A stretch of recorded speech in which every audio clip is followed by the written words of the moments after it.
자, 그러면 성전으로 읽는 성경 이야기 1화부터 5화까지 좀 시작을 해보겠습니다. 여기 어쨌든 원제는 갓 드웰스 어몽 어스 이렇게 되어 있는데, 우리가 이 책을 공부할 때 제일 먼저 생각나야 되는 성구가 요한복음 1장 14절이에요. 거기 뭐라고 되어 있냐면, 말씀이 육신이 되어 우리 가운데 거하심에 우리가 그의 영광을 보니 아버지의 독생자의 영광이요 은혜가 진리가 충만하더라.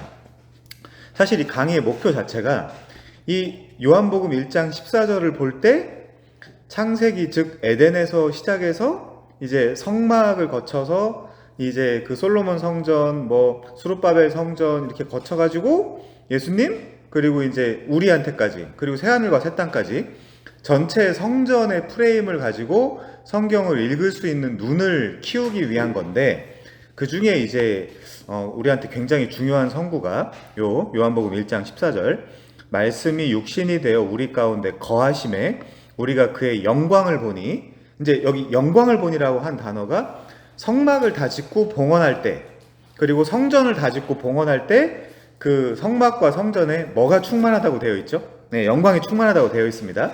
그러니까 이 예수님이 우리 가운데 거하심에, 여기도 사실 그 영어 성경을 보면 드웰트라고 되어 있어요. 예, 드웰트라고 되어 있기 때문에 이렇게 예수님이 거하시는구나. 그래서 이제 여기가 드웰, 하나님이 우리와 함께 거하신다. 이제 요 표현이 이제 우리가 여기서 읽어낼 수 있습니다. 그때 이제 거기서 이 사도 요한이 보니까 그 영광을 보니까 아버지의 독생자의 영광이요 은혜가 진리가 충만하더라라는 요 성전의 성막의 영광, 이렇게 이제 연결해서 보실 수 있어야 이 강의를 들었구나. 이제 우리가 이제 그런 결론을 좀 낼 수 있는 거죠. 자, 이제 1장부터 이제 이건 요약본이기 때문에 좀 들어가서 보겠습니다. 자, 1장은 어떤 내용이었냐면요. 이 이건 이제 에덴 동산이라고 하는데, 사실 원어로 보거나 영어 성경으로 보거나 하면 사실 에덴과 동산은 분리되어 있어요. 가든 인 에덴 이렇게 되어 있어요. 그죠? 그러니까 에덴 안에 있는 동산 이렇게 되어 있습니다. 근데 여러분들이 지금 여기도 보면 에덴을 성전으로 읽기 이렇게 되어 있는데, 그 동산이라는 단어조차 히브리어로 보면 간. 그러니까 그거를 여러분들이 이제 그 성경 프로그램이나 이렇게 딱 찍어보면 뭐라고 나오냐면 울타리가 쳐진, 이렇게 나와요. 근데 그 울타리가, 제가 중요한 것들만 요약을 할게요. 그 울타리가 사실 성막에 보면 울타리가 딱 쳐져 있어요. 그것처럼 지금 뭔가 이 이미지가 지금 이 에덴에 있는 그 동산조차도 뭔가 성막의 이미지를 떠올리는구나. 이렇게 이제 읽으셔야 되죠. 그리고 이제 에덴이 이 성소라는 어떤 그런 증거들이 많이 있는데, 그걸 1장에서 좀 살펴보도록 하겠습니다. 자, 어디를 보시면 좋냐면요. 20페이지. 두 번째 단락. 에덴은 성소와 하나님이 거하시는 장소로 제시된다.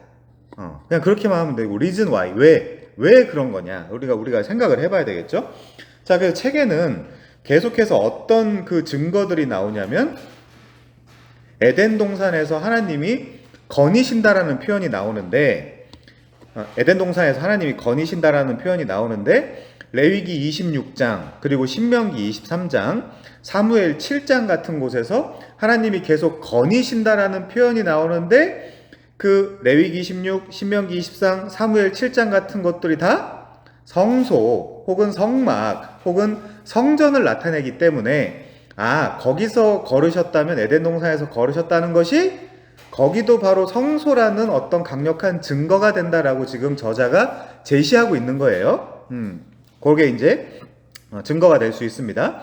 자, 그리고 두 번째 내려와서 다음 단락에 보시면, 그래서 에스겔서에서는 더 명시적으로 에덴을 성전이라고 부르는데, 에덴은 하나님의 동산, 그 가운데 성소가 있는 하나님의 성산이라고 언급되기도 한다. 직접적으로. 그래서 우리가 이제 그 본 강의 때 다 얘기했으니까 안 찾아보겠습니다만은, 성경에 보면 산이 하나님을 예배하는 성소로 이제 비유되거나 이렇게 하는 부분들이 많거든요. 그렇게 이제 이해하시면 좋을 것 같고, 그리고 또 21페이지로 가면 두 번째 줄, 에덴 동산은 근데 우리가 이제 쉽게 에덴 동산이라고 하지만 에덴하고 동산은 구분해서 여러분들이 생각하시면 좋을 것 같아요. 자, 에덴 동산은 에스겔 28장 18절에서 너무나 분명하게 성전이라고 불린다. 그리고 여기 이제 중요한 거, 여기에서는 제사장으로 아담과 같은 인물이 나타난다 라고 이제 하는 거예요. 자, 그러면 이 역사상 첫 그 에덴의 제사장이 누구였을까요? 에덴은 성전이었고 그 에덴의 제사장이 누구였을까요? 아담이라는 거예요. 아담. 그 증거가 뭐냐면, 또 아담이 이제 그 성전에 그 제사장이었다라는 증거가 뭐냐면, 거기를 이제 경작하며 지키라라는 단어들, 그런 것들이 이제 성경에 보면 잘 표현되어 있다. 자, 그래서 좀 뭐 네. 네. 네. 그래서 창세기 2장 8절을 한번 볼까요? 창세기 2장 8절.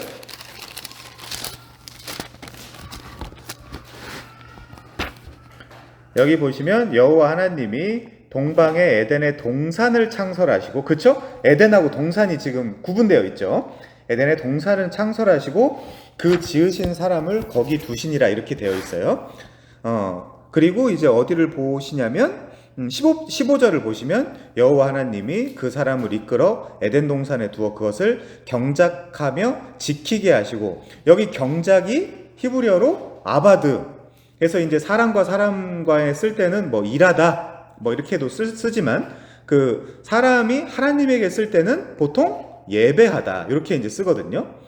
이제 그리고 이제 여기 뭐 지킨다 요런 부분들, 또 그래서 일하고 섬기고 예배하고 지키고 케어하고. 근데 이제 가장 케어하고 지켜야 되는 부분이 제사장으로서 누구였을까요? 아내였어요. 아내 하와. 근데 어떻게 드러났죠? 못 지킨 걸로 드러난 거예요.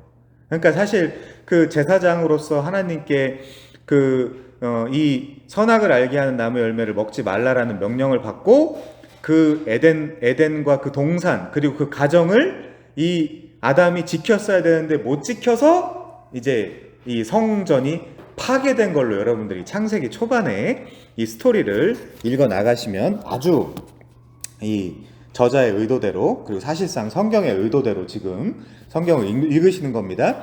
그래서 지금 당연히 여기서 뭐가 요청이 되냐? 새로운 제사장, 진짜 제사장, 누구겠어요? 우리의 대제사장 예수 그리스도께서 계시니, 이제 그렇게 넘어가는 거예요, 히브리서에서.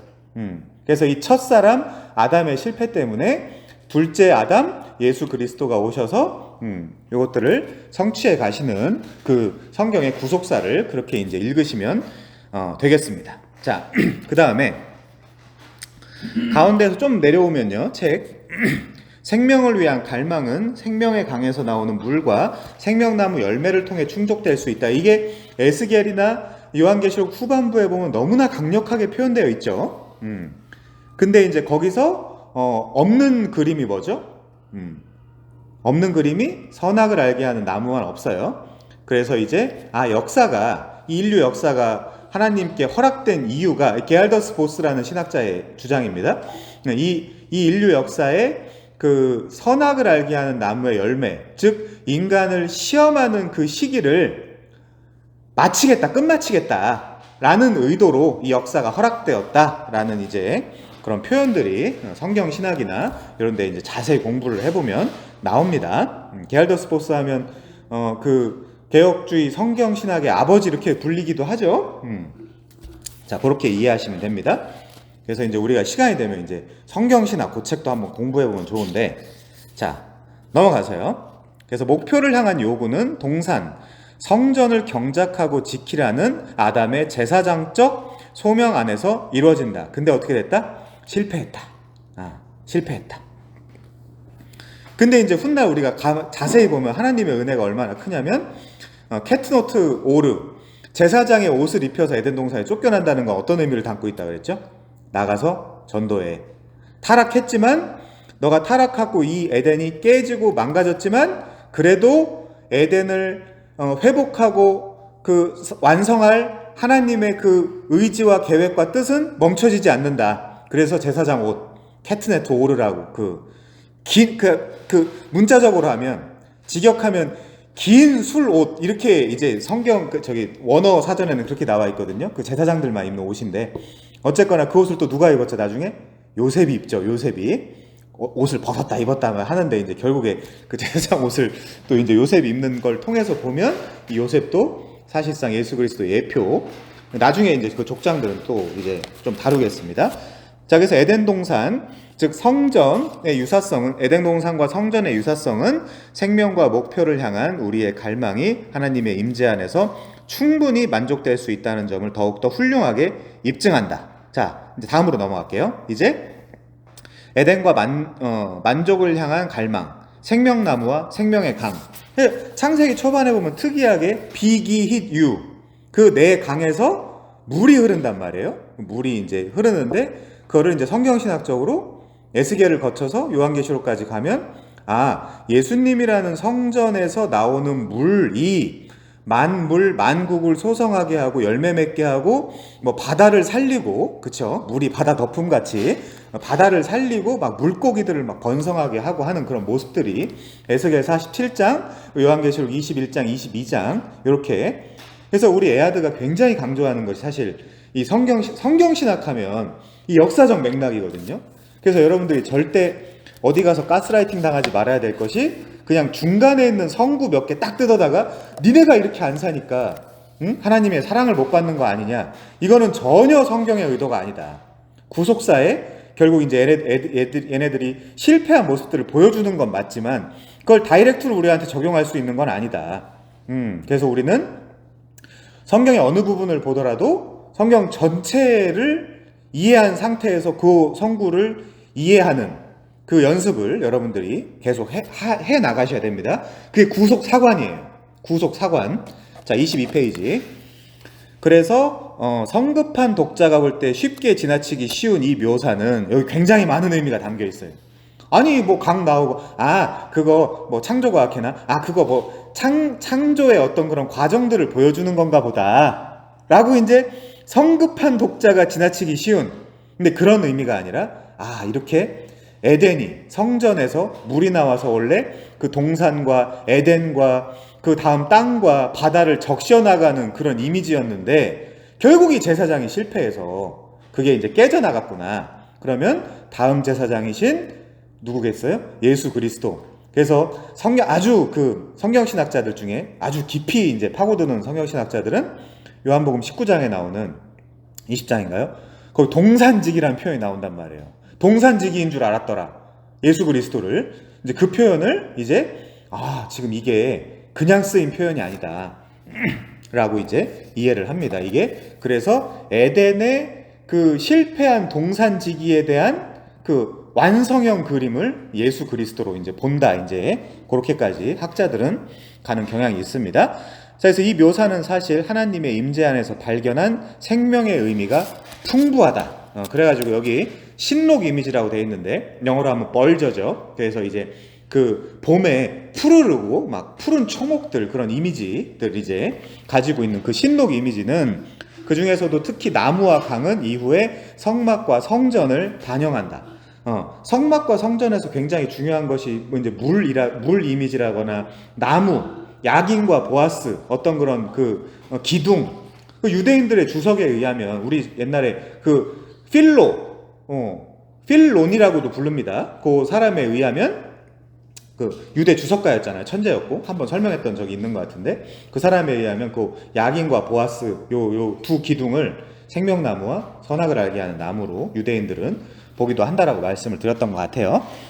자, 그래서 요 생명나무, 그 다음에 또 생명나무 계속 등장하는데, 그런 것들은 이제 본 강의를 이제 들으셔서 구체적인 내용을 이해하시면 좋을 것 같습니다. 그래서 23페이지로 넘어가면요, 비기힛유, 비송강, 기온강, 힛데겔, 그리고 이제 유브라데 강, 이런 것들이 다 이 강에 대한 이 풍성한 이미지들이 다 이제 성전에서 나오는 물. 그래갖고 여러분들이 이제 요한복음 8장에 가면 그 너희 이제 배에서 그 생수의 강이 흘러 넘치리라. 그 생수의 강은 곧 뭐죠?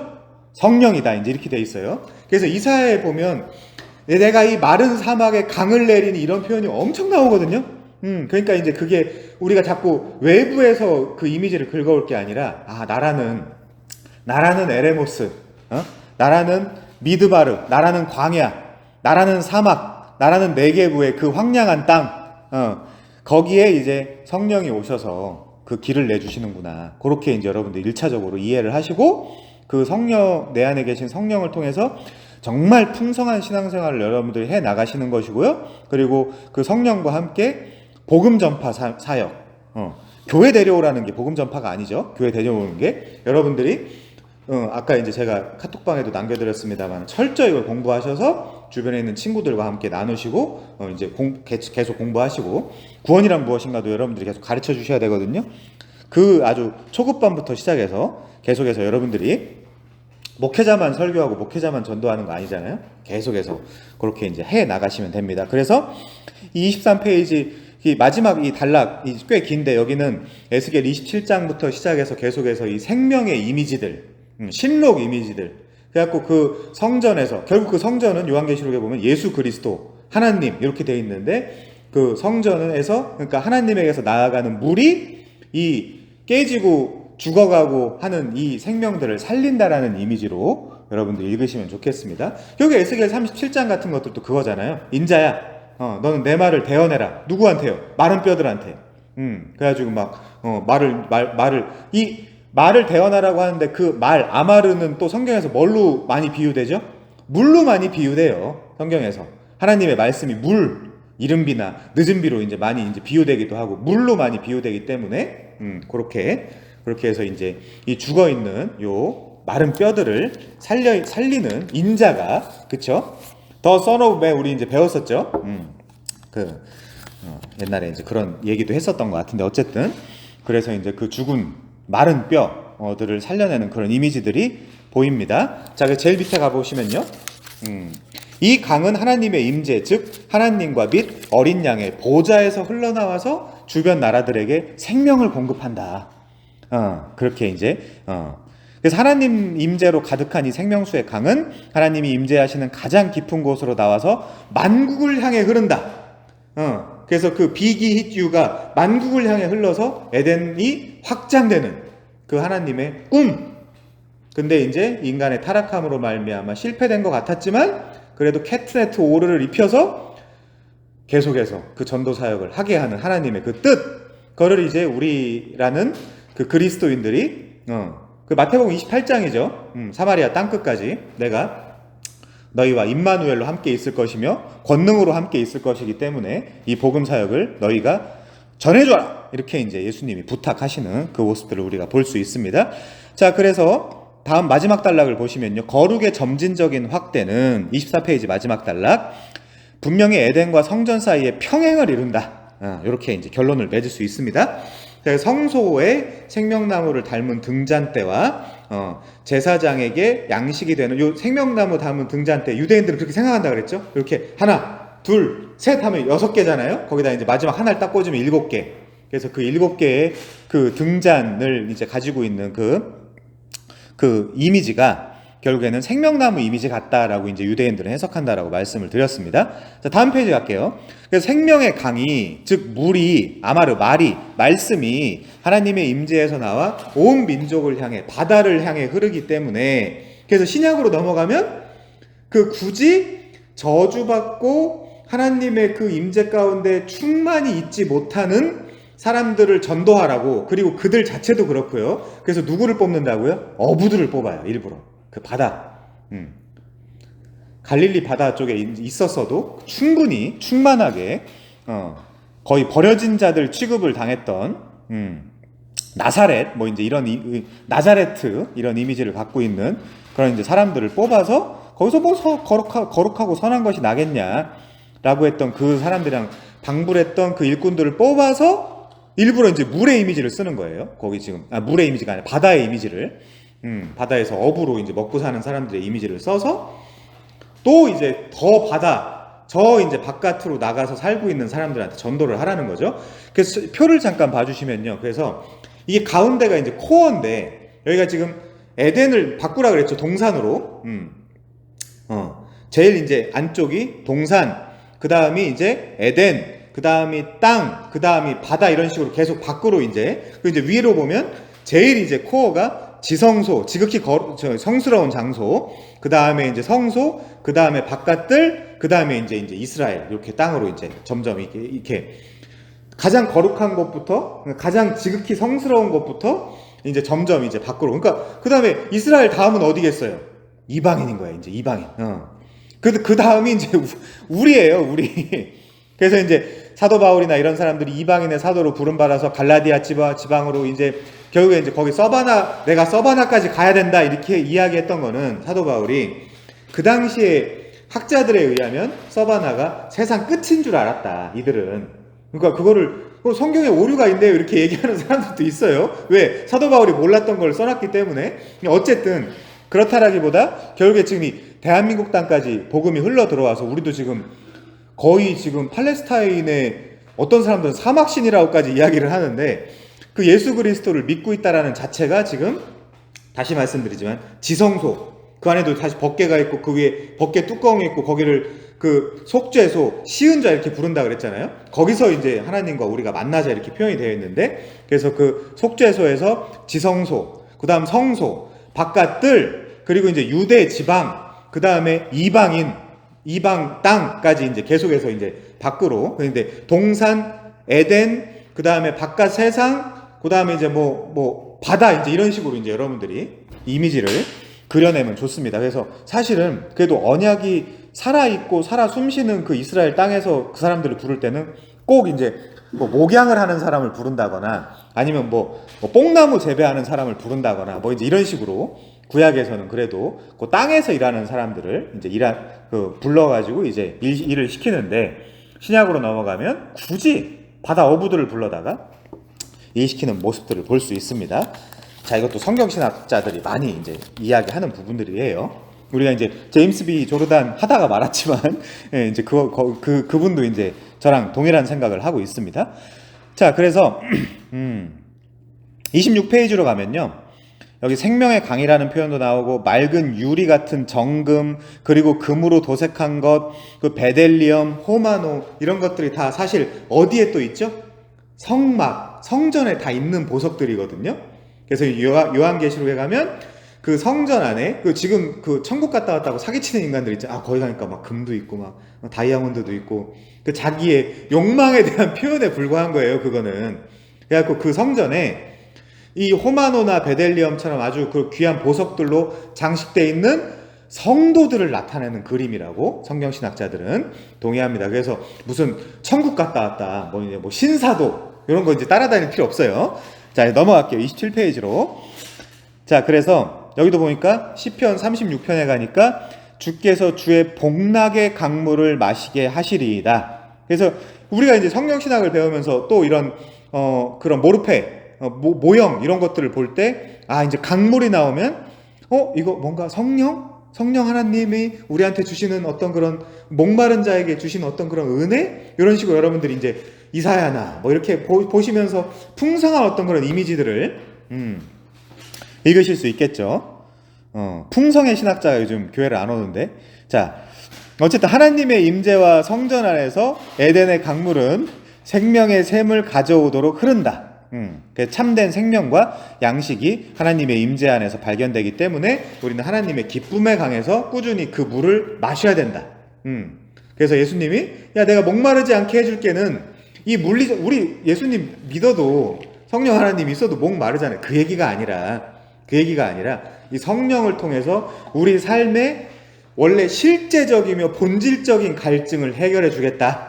사마리아 여자야, 내가 다시는 너가 물을 기르러 오지 않도록 해주겠다 라고 했던 그 물과 요한복음 8장의 그 성령의 물 정확하게 연결된다. 우린 그렇게 이해하면 좋겠다. 그래서 중간에 좀 밑에 보시면요, 에덴에 있는 하나님의 임재에서 흘러나오는 생명수의 강물은 우리에게 하나님의 임재에서만 발견되는 생명력을 공급하는 물이 주는 만족과 회복의 자리로 오라며 손짓한다. 그게 누가 하신 거다? 예수님이 하신 거다.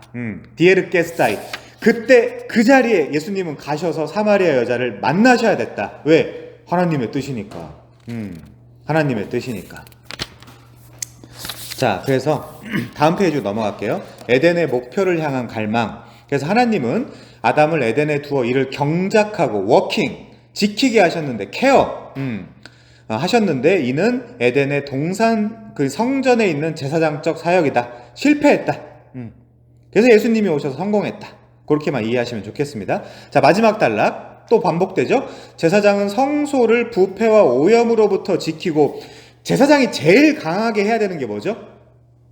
말씀 지키는 거예요. 선지자랑 거의, 선지자 왕이랑 거의 다 비슷한데, 결국에는 그래서 그 가정을 지키고, 하와를 지키고, 아내를 지키고, 교인들을 지키고, 여러분들이 다 하셔야 되는 일들이죠. 섬기는 일을 해야 한다. 근데 실패했다. 아담도 성전에서 제사장으로서 하나님을 섬기며 동산, 즉 성전을 타락으로부터 지키는 일을 해야 하는데 실패했다. 망했다. 자, 그렇게까지만 이해하시면 좋을 것 같아요. 자, 29페이지 마지막 단락. 아담은 하나님의 성전을 지키는 첫 번째 제사장 직무에 실패하는데, 이 직무에는 외부자였던 뱀의 침입으로부터 동산 성전을 지켜내는 일도 포함됐는데, 뱀이 결국에 사탄이잖아요. 근데 두 번째 제사장한테 뱀이 또 제사장을 시험하잖아요. 그쵸? 마태복음 4장 같은 데 보면 40일 굶긴 다음에 막 시험하잖아요. 근데 두 번째 제사장은 어떻게 해요? 하나님의 말씀으로 그 뱀의 시험을 이기죠. 그렇게 이게 이 첫째 아담과 둘째 아담의 그 직임 혹은 임무 혹은 사역, 사명을 여러분들이 잘 비교하면서 읽으시면 성경을 풍성의 신학자는 안 왔지만 풍성하게 읽을 수 있다, 우리가. 자, 그래서 넘어갈게요. 31페이지. 하나님의 말씀에 대한, 하나님의 그 물에 대한 보호가 제거될 때 이 세상의 유혹은 더욱 거세진다. 그거를 이제 우리의 대장 예수님은 그 시험의 무대에서 성공하셨다. 자, 다음 단락이요. 아담과 하와는 하나님의 말씀을 지키지 못함으로 동산 성전을 침입자에게 지켜내는 제사장적 부르심과 목적을 이루는데 실패했다. 여러분들이 참고할 부분은 로마서 5장이라든가 고린도전서 15장에 보면 첫사람 아담, 둘째 아담 이렇게 이제 계속 비교 대조를 하거든요. 자, 다음 줄에요. 우리는 장차 하나님의 임재가 예수님의 희생을 통해 회복되는 때에 우리의 목적 또한 제사장의 나라요 거룩한 백성으로서 뭐가 떠올라야 돼요? 베드로전서 2장 9절이 떠올라야 돼요. 그러나 너희는 제사장이요 제사장의 하나님의 거룩한 백성이요 이렇게 표현하는 거. 그러니까 우리는 지금 제사장이며 하나님의 나라며 거룩한 백성이 됐다라는 거예요. 예수님 때문에. 그래서 이제 우리한테 예수님이 뭘 시키신다? 화목하게 하는 직분을 부탁하셨다. 고린도후서 5장에. 그렇게 이제 이해하시면 좋겠습니다. 그래서 하나님의 진정한 종말에 성전을 섬기는 모습으로 회복되는 광경을 볼 것이다. 자, 그렇게 다음 페이지요. 32페이지.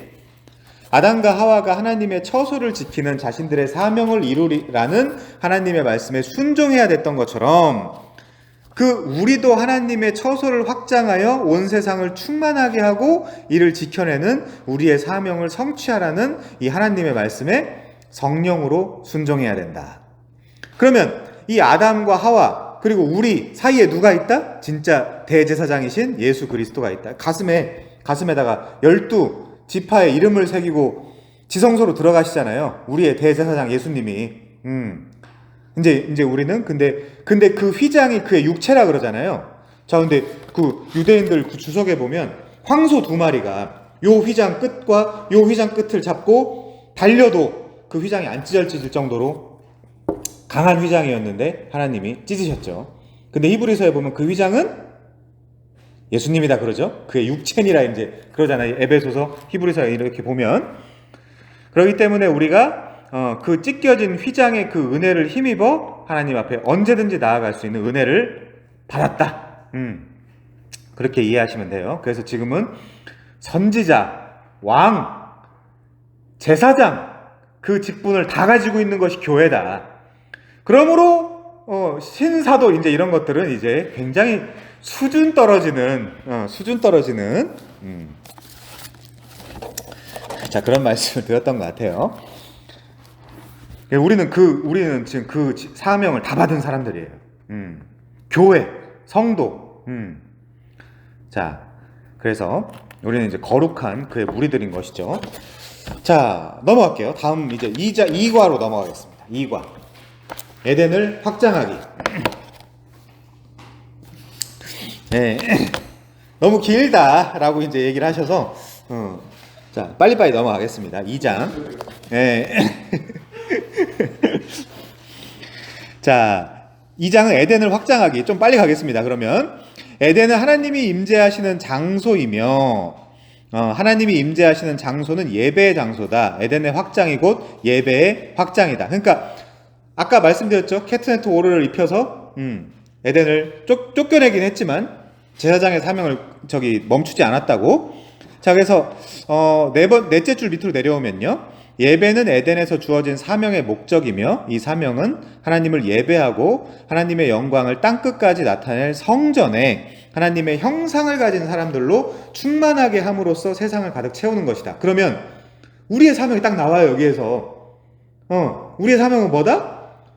이 세상을 하나님의 제자들과 그의 하나님의 말씀으로 흥왕하며 충만하게 하는 것이다. 그 표현이 어디 나오죠? 사도들의 행전에 나오죠. 야, 이제 하나님의 말씀이 흥왕하며 제자들의 수가 허다하여지더라. 그걸 이제 우리가 감당하면 된다. 자, 1장은 넘어가고요. 그래서 어디를 보시면 좋냐면 36페이지로 넘어가서요.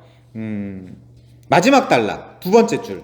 자, 창세기 1장 26절 27절은 하나님이 아담을 자신의 형상 또는 모양대로 지으셨다라고 말한다. 첼렘 데무트. 그 창세기 2장은 하나님이 아담을 동산의 형태를 가진 성소에 두셨다고 말한다. 이 모든 것들이 다 뭐다? 성전이며 제사장이다라는 증거다. 에덴이라는 성소에서 아담과 하와는 하나님의 형상으로서 하나님을 반영하고 드러낸다.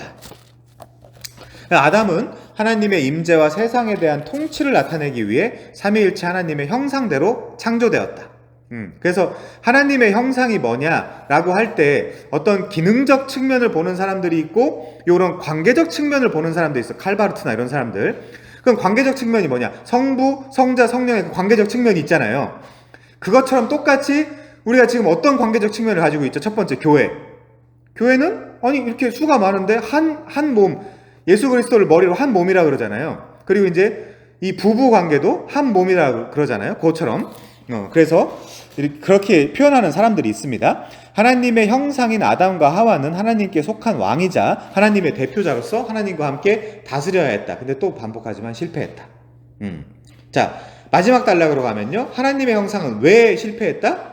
죄가 들어옴으로 왜곡되었다. 그래서 여전히 이 하나님의 형상도 남아있고 영혼도 남아있지만 그게 부패하고 타락함으로 왜곡되었다. 이제 이렇게 이해하면 돼. 그래서 창세기 6장에 가면 뭐라고 돼 있죠? 육신이 됐다. 마사르가 됐다. 이렇게 이제 우리가 원래 영적인 존재였는데 육신이 됐다라고 이제 표현이 되어 있습니다. 자, 그래서 우리는 하나님의 권위와 영광을 마땅히 드러내야 할 만큼 드러내지 못하고 있다. 이것은 창세기 3장에서 아담이 뱀을 제압하지 못할 때 분명히 나타난다. 근데 요한 1서에 가면 뭐라고 돼 있어요? 예수님이 그 죽음으로써 그 죽음의 그 세력을 잡은 자, 곧 마귀를 어떻게 했다? 멸하셨다라고 돼 있죠. 그러니까 그 마귀를 이기신 거예요, 예수님은. 아담은 못 이겼어요. 근데 예수님은 죽음을 통해서 죽음의 그 세력인 마귀를 이기셨다. 그리고 둘째 아담이 짝인 거예요, 우리한테. 그러니까 여러분들이 이런 변증을 할 수 있어야 돼요, 사실 사람들한테. 왜 우리가 예수를 믿냐? 아니, 그 유대교나 사실 유대교나 기독교나 지금 시대에서는 별로 구분이 안 가거든요. 율법을 지키라고 하고 막 이런 식으로 재단 쌓으러 간다 그러고 그러니까 거기 되게 더 예민하게 반응하고 해야 되는데 기독교인은 그런 그 용어들을 막 쓰는 거야. 무슨 엘리야의 영을 받아야 된다는 둥 자, 어쨌든 그래서 밑에서 다섯 번째 줄에 보시면요, 우리는 하나님의 완전한 형상이신 예수 그리스도를 통해 하나님을 예배하고 그와 같은 에이콘으로 변화하여 영광에서 영광에 이른다. 우리가 여기 이렇게 아이콘을 딱 누르면 그 안에 어마어마한 테라바이트급 프로그램으로 인도하기도 하잖아요. 그것처럼 이 아이콘이라는 게 원래 헬라어예요. 에이콘, 형상이라는 뜻입니다. 그래서 우리라는 요 아이콘을 누군가 탁 클릭하면 하나님의 영광을, 칼빈의 표현을 좀 쓰면 하나님의 영광을 반사하는 존재. 내가 영광스러운 존재가 아니에요. 나라는 그 존재를 통해서 하나님의 영광을 비추고 반사하는 존재로. 근데 그 하나님의 그 형상이 가장 분명한 분이 누구다? 예수 그리스도다. 그래서 그 도마한테 예수님이 그러시죠. 아니, 나를 보았으며 하나님을 보았거늘 너는 어찌하여 하나님을 또 보여달라고 하느냐. 그렇게 이제 말씀하시는 것처럼, 그래서 사실 우리는 어떤 면에서 작은 예수로서 이 하나님의 영광이 어떤 것인지 보여줘야 돼요. 그게 그 산상수훈에 나오는 착한 행실이에요. 그 착한 행실로 하나님께 영광을 돌리게 해라. 그러면 여러분이 결국 뭐라는 거예요? 여러분 자신이 성전이라는 거예요, 지금. 이어서 생각해보면. 그래서 여러분이 하나님의 성전으로서 하나님의 영광을 비추는, 그게 빛과 소금의 존재다. 때로는 여러분 이면을 생각해보면 여러분들이 연약해지고 약해지고 죄에 빠졌을 때 난 그래도 예수님만 의지해 라는 모습도 어떤 모습이에요? 착한 행실이에요. 그게 왜? 결국에 하나님을 보여주고 하나님을 나타내고 하나님의 성품, 하나님의 속성을 드러내주는, 결국 그 십자가로 인도해주는 쪽으로 가게 되니까 결국 우리가 이제 이야기하는 그 인간 세상에서의 착한 행실, 그렇게만 생각하면 안 돼요. 내가 이렇게 연약해 있고 비참해 있고 때로는 못날 수도 있거든요. 살다 보면 40년 살다 보니까 그럽디다. 예. 그러니까 그럴 때도 있을 때마다 나는 그럼에도 불구하고 예수 그리스도가 나를 구원해 주셨다. 이런 나를 근데 내가 어떻게 예수님을 부정할 수 있겠느냐? 예수님도 그런 말씀 하시잖아요. 나를 부인하면 나도 너희를 부인할 수밖에 없다. 난 예수님을 부정할 수 없다. 이렇게 내에 보이는 그런 모습들도 빛과 소금의 사명이며 착한 모습의 사명이라는 걸 여러분들이 분명히 그와 같은 형상, 에이콘으로서 작은 예수의 모습을 담지하고 있는 그 교회, 즉 성전의 모습으로서 여러분들이 그 모습을 잘 보여주시면서 사시면 좋겠다라는 말씀을 드립니다. 38페이지. 그래서 우리가 예배를 통해, 변화는 좀 그렇고요. 이건 오히려 복음으로 변화되는 거죠.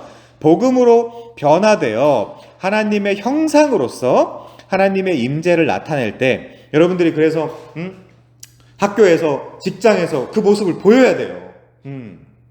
흔들리지 말고 부끄러워할 거 없이. 너희가 날 부끄러워하면 나도 너희를 부끄러워할걸? 이것도 성경에 있는 얘기거든요. 그러니까 부끄러워할 거 없이 너 예수 믿는 자인데 어쩌라고. 너무 어떤 그런 사람들의 시선이나 눈 신경 쓸 필요 없이 오히려 그러면 더 멋있게 변증하고, 내가 왜 예수를 믿는지 베드로전서 3장 15절 말할 것을 준비하며 온유함으로 준비하고 사람들한테 변증하고 이제 이렇게 하는 거죠.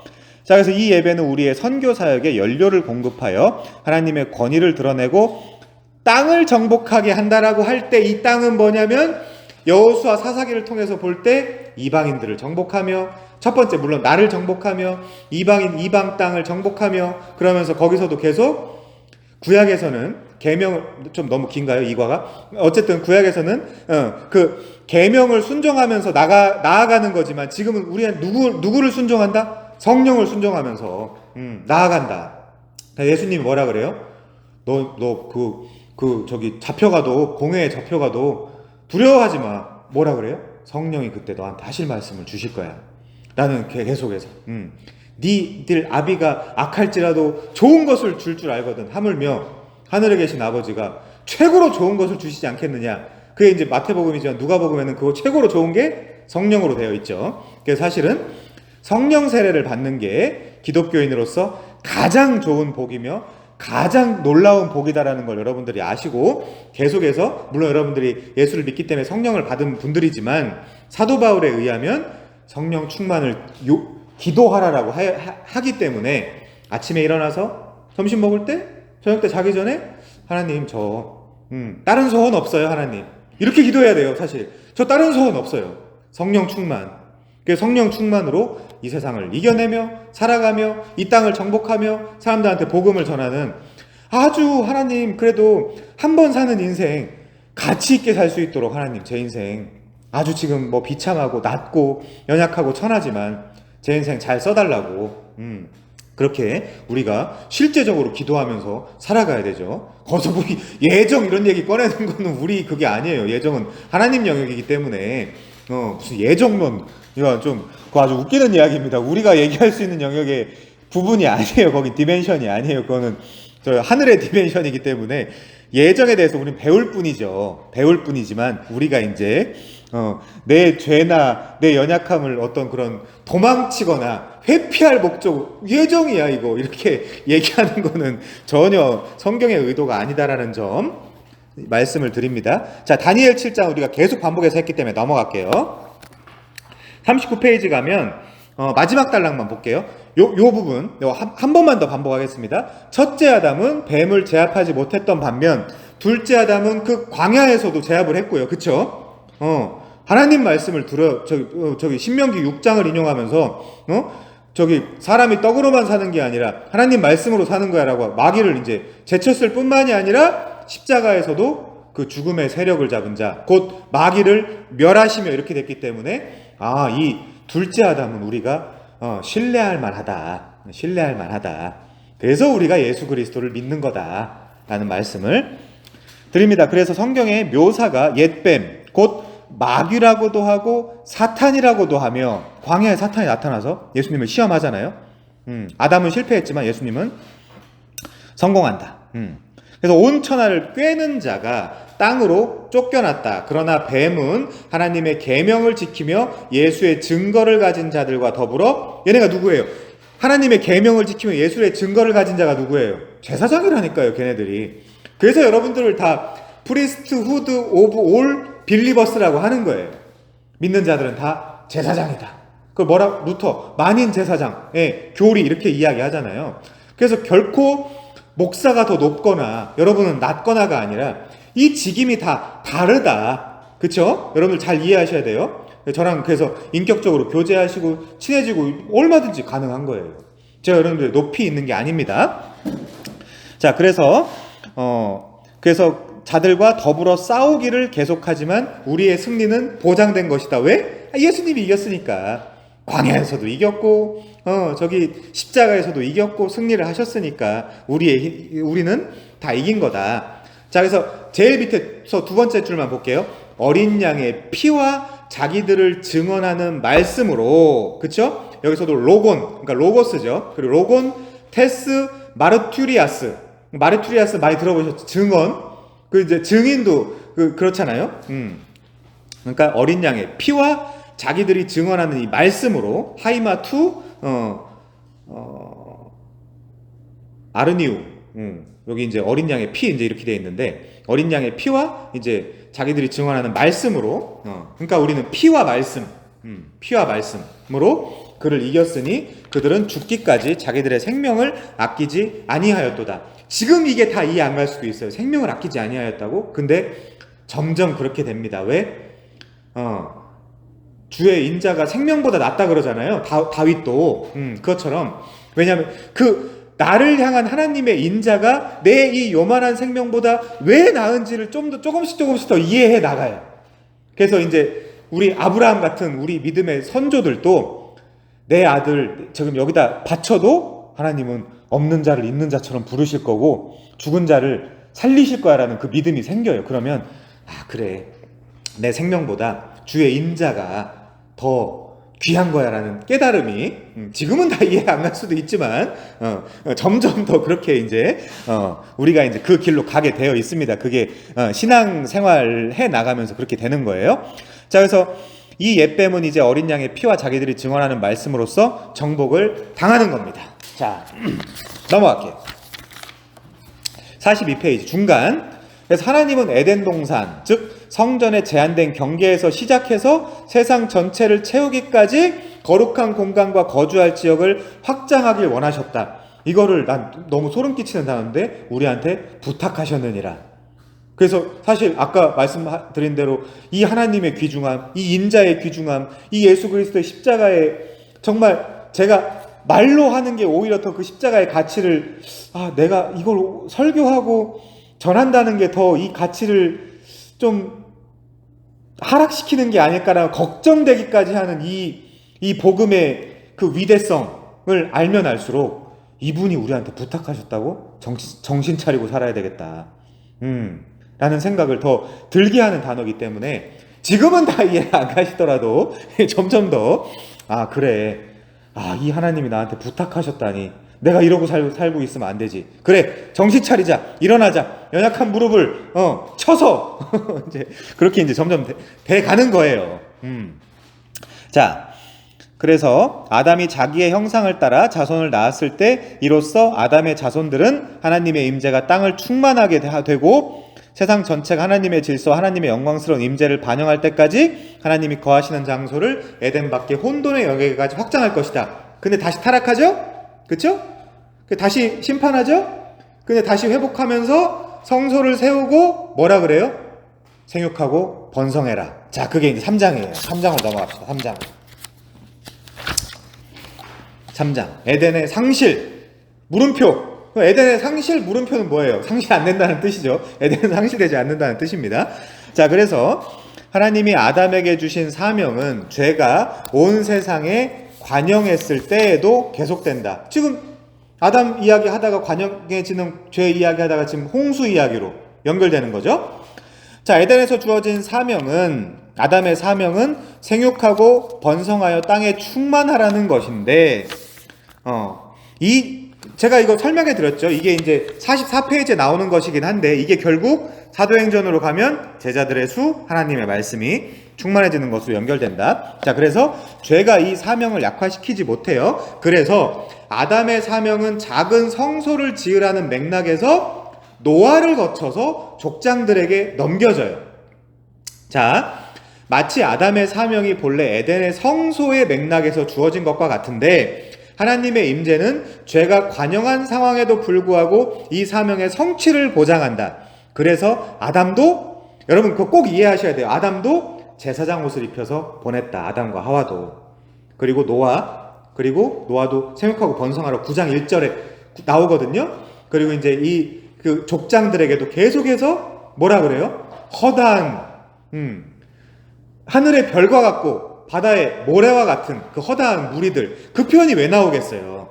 신약의 관점으로 보면 이게 예수 믿는 자들이 많아지는구나라고 우리가 그렇게 이제 연결해서 보셔야 정당합니다. 자, 그래서 제일 밑에 줄 볼게요. 하나님은 아담을 통해 시작된 자신의 목적을 지속시켜서, 그게 뭐다? 생육, 번성, 충만.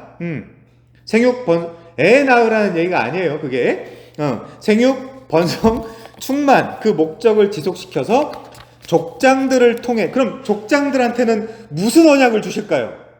구원의 언약을 주시겠죠. 그래서 4가지를 주십니다. 하나는 씨, 제라, 스페르마를 주시고요. 또 하나는 땅, 그쵸? 또 하나는 너와 함께 있을 거야. 내가 어딜 가든지 함께 있을 거야. 그 마지막으로, 이게 중요한데, 오늘 강의에 있어서는 이게 중요한데, 마지막으로 고임, 민족들, 이방인들이 너로 말미암아 복을 받을 거야. 바라크.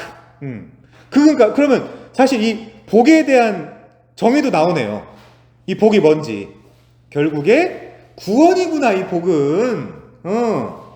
이 이방인, 유대인으로 시작된 데서 결국에 이방인들까지 흘러나가는 이 구원의 복이구나. 그러니까 우리 뭐 너무 심하게 비판은 안 하겠습니다만은, 우리 한국교회가 얼마나 잘못 가고 있어요. 복을 잘못 가르치고 있고, 부모님이 섬기다가 복 못 받으면 자식에까지라도 나중에 복을 받을 것이다. 그러니까 부모님들이 애들 사랑하니까 교회에다가 막 무리한 돈 내고 막 가서 헌신하고 봉사하고 막 그러는 거거든요. 그러니까 이게 잘못 가고 있는 거예요. 우리라도 진짜 말씀에 있는 대로 한번 가보자. 한번 읽는 대로 한번 가보자. 그렇게 한번 가보자 라는 얘기입니다. 자, 그래서 타락 이후 번성하라라는 부르심 너무너무 중요해요. 그러니까 오늘 저도 되게 이렇게 1, 2, 3, 4, 1, 2, 3, 4, 5장을 한 번에 이렇게 흐름을 가지고 하니까 더 설명해드리기가 좀 좋은데, 그래서 아담의 실패, 노아가 뭔가 실패하는 듯한, 노아도 성공했으면 거기서 끝났겠죠. 근데 그 족장으로 넘어가고 이제 4장 5장으로 가면 선지서 이렇게 넘어가고 결국 예수 그리스도가 오시는 거예요. 그러니까 계속 선이죠. 나선형적 구조로 해가지고 결국에는 그 십자가가 딱 그려지는. 그래서 구약을 막 가스라이팅 하듯 한 문장 떼어내가지고 겁주고 우리 많이 들었잖아요. 십계명 읽어줘 가면서 옛날에 십계명 못 외우면 막 수련회 가서 밥 안 주고 때리고 막 이제 옛날 교회들은 막 그랬단 말이에요. 근데 그런 게 아니라 더 큰 틀에서 한번 보자, 성경을. 자, 하나님의 형상들로 세상을 충만하게 하라는 아담의 사명은 죄가 퍼져서 세상에 관영하게 되었음에도 불구하고 누구에게 전달된다?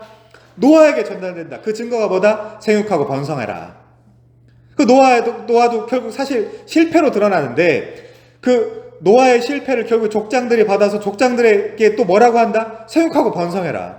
왜 이렇게 성경이 이런 표현들을 계속해서 반복하겠냐 이거죠. 여러분들 나중에 잘 가르쳐 주세요. 창세기 3장에서 아담과 하와는 짐승들을 다스리라는 명령에 불순종하고 뱀에게 복종한다. 워크랑 케어를 못한 거예요, 제사장으로서. 창세기 4장에서 가인은 아벨을 죽여요. 창세기 6장부터 9장에서 땅은 하나님의 신실한 형상으로 채워지기보다 점점 더 하나님의 형상이 왜곡된 인류의 사악함으로 가득해져요. 하나님의 아들들이 사람의 딸들의 아름다움을 보고 결혼해요. 관영해져가는 죄의 모습이 그려지는 거죠. 그래서 결국 하나님은 홍수를 일으키시고, 이 홍수는 아담의 사명이 노아에게 전수되기 위한 배경을 제공하는데 노아도 결국에는 완벽하게 성취해내지 못했어요. 그래서 이제 무슨 사건이 일어나냐? 바벨탑 사건이 일어나는 거예요. 그러니까 또 죄가 퍼져나가는 거예요. 하나님 입장에서는 그래서 잘생긴 이제 현우를 한 명 딱 뽑아서 생육하고 번성해라, 이렇게 이제 말씀을 하신다고 우리가 이해하시면 돼요. 자, 한번 봅시다. 하나님이 물로 하늘과 땅을 창조하시고 아담에게 복을 주시고 사명을 부여해 생육하고 번성해서 땅에 충만하라고 하셨던 것처럼, 하나님은 홍수의 물을 통해 세상을 재창조하시고, 재창조, 첫 창조, 재창조, 새 창조, 창조의 완성, 우리 계속 반복했잖아요, 이거. 노아에게 복을 주시고 사명을 부여해 생육하고 번성하여 땅에 충만하라라고 하셨다. 아담에게 주어진 사명은 새 창조의 맥락에서 노아에게 전수된다. 왜? 아담이 실패했으니까. 노아가 실패했으니까. 족장들이 실패했으니까. 이스라엘 전체가, 예루살렘에 한 명도 의인이 없어서 이스라엘 전체가 실패했으니까. 그럼 어떻게 해요? 둘째 아담 예수님이 오셔야 되죠. 제가 이걸 계속해서 반복하는 이유가 있어요. 성경은 절대로 구속사관으로 봐야 돼요. 선의 관점으로. 정으로 보면 안 돼요. 정으로 봐서 나는 이 성경이 좋아. 어쩌라고. 나는 이 선지자가 좋아. 그렇게 읽으면 안 돼요. 다 이유가 있고 의도가 있고 목적이 있다. 왜? 예수 그리스도로 나아가는 거예요, 지금. 지향점이. 자, 그렇습니다. 그래서 넘어갈게요. 49페이지. 자, 그래서 노아까지 대충 큰 그림으로 이해하셨을 것 같고요. 창세기 12장에서는 온 땅에서 아브라함 한 사람으로 초점이 이동한다. 왜 아브라함을 여러분들이 히브리인의 조상이라고 부르죠? 아바르. 강을 처음 건넌 사람이에요. 강을 처음 건넌 사람. 그래서 이제 그 메소포타미아에서 그 갈대아 우르에서 하란을 거쳐서 이렇게 가나안 땅으로 들어갈 때 처음 강을 건넜다. 요 강을 건널 때 아바르라는 동사를 쓰거든요. 그 아바르라는 동사에서 히브리인이 나와요. 그래서 이 히브리인들의 첫 조상이 아브라함이에요. 강을 건넌 자들. 그럼 이 히브리인들도 무슨 강을 건너요? 홍해도 건너고 요단강도 건너고 하잖아요. 나중에 훗날 그 갈릴리 바다도 굳이 동쪽에서 서쪽으로 건너죠. 그게 이제 다 그 가나안 땅의 그 요단강을 재현하는 거예요. 그때 얘네들이 그 강에 전문가였는데 그 바다의 전문가잖아. 거기서 어부로 고기 잡아먹고 사는 사람들인데 근데 못 건너잖아요. 근데 어떻게 건너죠? 예수님이 오시니까 풍랑이 잔잔해지고 얘네들은 그 강을 건너서 가나안 땅에 갔더라 이렇게 기록이 돼 있는 거예요. 그러니까 이게 성경이 일부러 이렇게 구속의 관점에서 계속해서 기록돼 가는 겁니다. 자, 어쨌든 이 한 사람에게서 후손들이 나오고 아브라함 안에서 땅의 모든 족속이 복을 받을 것이다. 그래서 광각 렌즈에서 확대경으로 와이드 앵글 렌즈, 그쵸? 광각 렌즈에서 확대경으로 지금 이 아브라함 한 사람한테 포커싱을 하는 거예요, 성경이. 그래서 아브라함과 그의 후손들을 통해 이룰 하나님의 목적의 우주적 전망은 복을 주고 아브라함의 후손들을 온 땅에 가득하게 만든다는 반복적인 약속의 시각에서 볼 수 있는 게 아니에요. 봐야 돼요. 봐야 돼요. 그렇게. 자, 그래서 마지막 줄 아담의 사명은 창세기 12장 1절부터 3절에서 보니까 아브라함에게 전수된다. 그래서 지금 어떻게 됐어요? 아담, 노아, 아브라함까지 온 거예요. 그렇죠? 나중에는 에덴에서 추방당하고 출애굽하고 포로되고 초림, 그 십자가, 재림, 성전 완성에까지, 그림에까지 우리가 가야 되겠죠. 자, 마지막 단락으로 갑니다.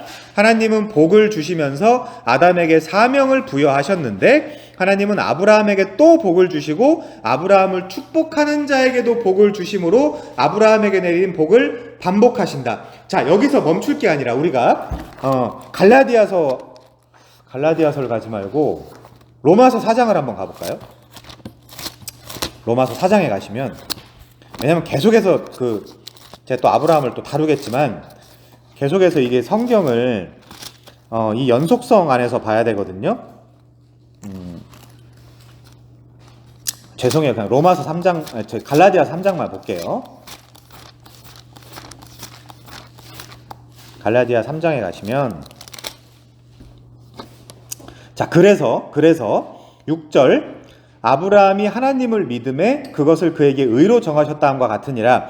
그런즉 믿음으로 말미암는 자들은 아브라함의 자손인 줄 알지어다, 이렇게 나오는 거예요. 아브라함을 축복하는 자에게는 복을 내리고 아브라함을 저주하는 자에게는 저주를 내리고, 그런즉 믿음으로 말미암는 자들은 아브라함의 자손인 줄 알지어다. 또 하나님이 이방을 믿음으로 말미암아 의로 정하실 것을 성경이 미리 알고 먼저 아브라함에게 복음을 전하되 모든 이방인이, 여기 인용한 거죠. 모든 이방인이 너로 말미암아 복을 받으리라 하였느니라. 그러므로 믿음으로 말미암는 자들은 믿음이 있는 아브라함과 함께 복을 받느니라. 그 자들이 뭐예요? 구약적 언어로 하면 아브라함을 축복하는 자예요. 그럼 이 반대의 자들은 아브라함을 저주하는 자예요. 이렇게 이제 이해하시면 정확합니다. 자, 그래서 제일 밑에 내려오면요, 창세기 17장은 아담의 사명과의 연관성이 더욱 분명한데 하나님이 아브라함에게 복을 주시고 뭐라고 얘기하세요? 너를 크게 번성시킬 거야. 내가 너로 심히 번성하게 할 거야라는 약속을 하세요. 이게 뭐예요? 아담에게 하셨던 생육하고 번성하고 충만해라, 이 약속이에요. 그러니까 아담, 노아, 아브라함. 아브라함은 족장들의 대표니까 이삭, 야곱 다 마찬가지예요. 그리고 이 약속을 가지고 그 팔레스타인 지역에서 지지고 볶고 싸웠던 이스라엘까지 다 하나. 근데 계속해서 실패. 그래서 예수님이 오셔서 성취하고 완성하신다. 제발 우리 이렇게 성경을 보자고요. 제발. 자, 좋습니다. 다음 단락. 아담에게 주어진 명령이 에덴에 있는 하나님의 성소에서 주어진 것처럼 아브라함에게 주어진 명령도, 이게 중요하죠, 작은 성소에서 주어진다. 이 작은 성소에서 여호와가 나타나시고, 다 수동태예요. 패시브 보이스. 여호와 이레가 뭐다? 여호와 이레. 우리는 내 여자친구 준비해 놓으셨나 보다, 내 직장 준비해 놓으셨나 보다. 아니라 하나님이 그 산에서 나타나셨다 해요. 그럼 왜 나타나셨을까? 창세기 22장의 문맥에서 제사 드렸으니까. 거기서 무슨 제사? 그것도 하나님이 준비하신 그 어린 양 가지고 제사를 드리니까 여호와 하나님이 나타나셨다. 아니 그 네 마음대로 지어낸, 제 권위에 좀 순종하는 좀 김희석 교수님, 우리의 위대하신 김희석 교수님, 야긴과 보아스, 히브리어 강독, 그분도 그렇게 말씀하십니다. 아니, 네 맘대로 성경을 이렇게 써있는데 그렇게 번역한 김희석 교수님께서 이렇게 번역하신 야긴과 보아스, 총신대학교 신학대학원 구약학 전임 교수님이신 김희석 교수님께서 히브리어 강독을 하실 때 그분도 그렇게 말씀을 하신다. 자, 그래서 이 아브라함이 장막과 제단을 만드시는 것은 이 영역이 나중에 세워질 성소와 성막의 작은 형태였음을 시사한다. 이게 중요해요. 그러니까 지금 자, 에덴에서 아담도 사실 성소에서 생활을 한 거예요. 그렇죠? 그 노아도 결국에 그 홍수가 다 끝나고 제사를 드려요. 그게 성소예요. 그리고 이 아브라함도 지금 하나님을 뵙기 위해서 제사를 드리는 거예요. 뭐 계속 상수리 나무 뭐인지 나오잖아요. 그렇죠? 자, 그래서 하나님이 나타나셨다. 그래서 하나님은 모래 상수리 나무의 작은 성소에 나타나셔서, 이거 모래 상수리 나무 제가 곧 풀어드릴게요. 이게 모래 상수리 나무가 뭐야 이게? 뭐 이제 이렇게 할 텐데 이 모래가 그 모래가 아니에요. 히브리어입니다. 자, 아브라함에게 복을 주시며 땅의 모든 민족을 축복하게 하셨다. 요것처럼 이렇게 이제 이해하시면 됩니다. 자, 근데 아브라함이 죽은 후에 이삭도 괜찮아요. 잘생겼기 때문에. 자, 아브라함이 죽은 후에 이삭도 작은 성소를 짓는 맥락에서 아담의 사명을 받았다. 그래서 이 이삭도 성소를 짓는 맥락에서 또 여기 천하 만민이 복을 받으리라. 여기 지금 보이죠 지금? 창세기 26장 3, 4절에 보면 번성하게 하며 복을 주고 천하 만민이 복을 받으리라. 이 약속을 또 누가 받았다? 이삭이 받았다. 그러니까 지금 반복을 할게요. 아담, 노아, 아브라함, 이삭까지 계속해서 반복한다 하나님이. 그럼 왜 반복하실까? 왜 반복하실까? 결국에 갈라디아서 3장 16절 그 씨는 곧 그리스도라. 그리스도를 통해서 허다한 제자들의 수, 하나님의 말씀이 흥왕해지게 하도록. 제가 일부러 반복을 합니다. 여러분 완전 그 이해하시라고. 자, 그래서 넘어가고요. 51페이지 두 번째, 그 다음 족장인 야곱 역시 성소를 세우는 맥락에서 아담의 사명을 받았다. 자, 여기서도 생육하고 번성하라는 얘기 또 나오죠. 창세기 35절에서 5장에서. 그러면 아담, 노아, 아브라함, 이삭, 야곱까지. 아니 왜 이러실까? 자, 그래서 생육하며 번성하라라는 부르심은 분명히 창세기 1장 28절에 아담에게 주어진 사명인데, 이 부르심을 하나님이 야곱에게 나타내시고 성소를 세우시는 문맥에서 되풀이 되는데, 이는 야곱이 그곳을 기념하면서 한 기둥을 세웠다. 그 기둥을 지금 성경이 한 성소라고 이야기한다. 거기가 바로 베델이며 그 베델을 번역하면 하나님의 집이다. 고린도전서에서 너희는 하나님의 집이요 너희는 하나님의 성전이다 라고 하기 때문에 이 베델이, 베이트가 또 성전이거든요. 사실 하나님의 집도 되지만 하나님의 성전도 되거든요. 그 여기서 이제 하나님을 야곱이 만났기 때문에, 그리고 11조를 드리겠다. 91조가 여러분 91조 아닙니다. 야곱이 드렸기 때문에 우리도 11조를 드린다가 아니에요. 그 나중에 오늘 못해요 그러면. 자, 그래서 하나님의 여기가 집이기 때문에 성소다. 근데 거기서 굳이 또 하나님은 생육하며 번성해라라고 하신다.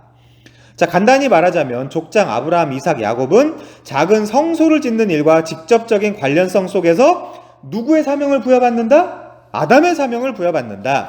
창세기 1장 28절의 명령이 최초로 에덴 성소에서 아담에 의해 수행되었던 것처럼 이 사명은 이스라엘의 족장들에게 전수되고 작은 성소에서 성취되기 시작한다. 거기까지만 이해하시면 아주 충분하다. 구체적인 거 듣고 싶으시면 본 강의를 참조하시면 된다. 자, 52페이지로 넘어갈게요. 반역에 직면한 하나님의 임재와 약속, 야곱의 사례.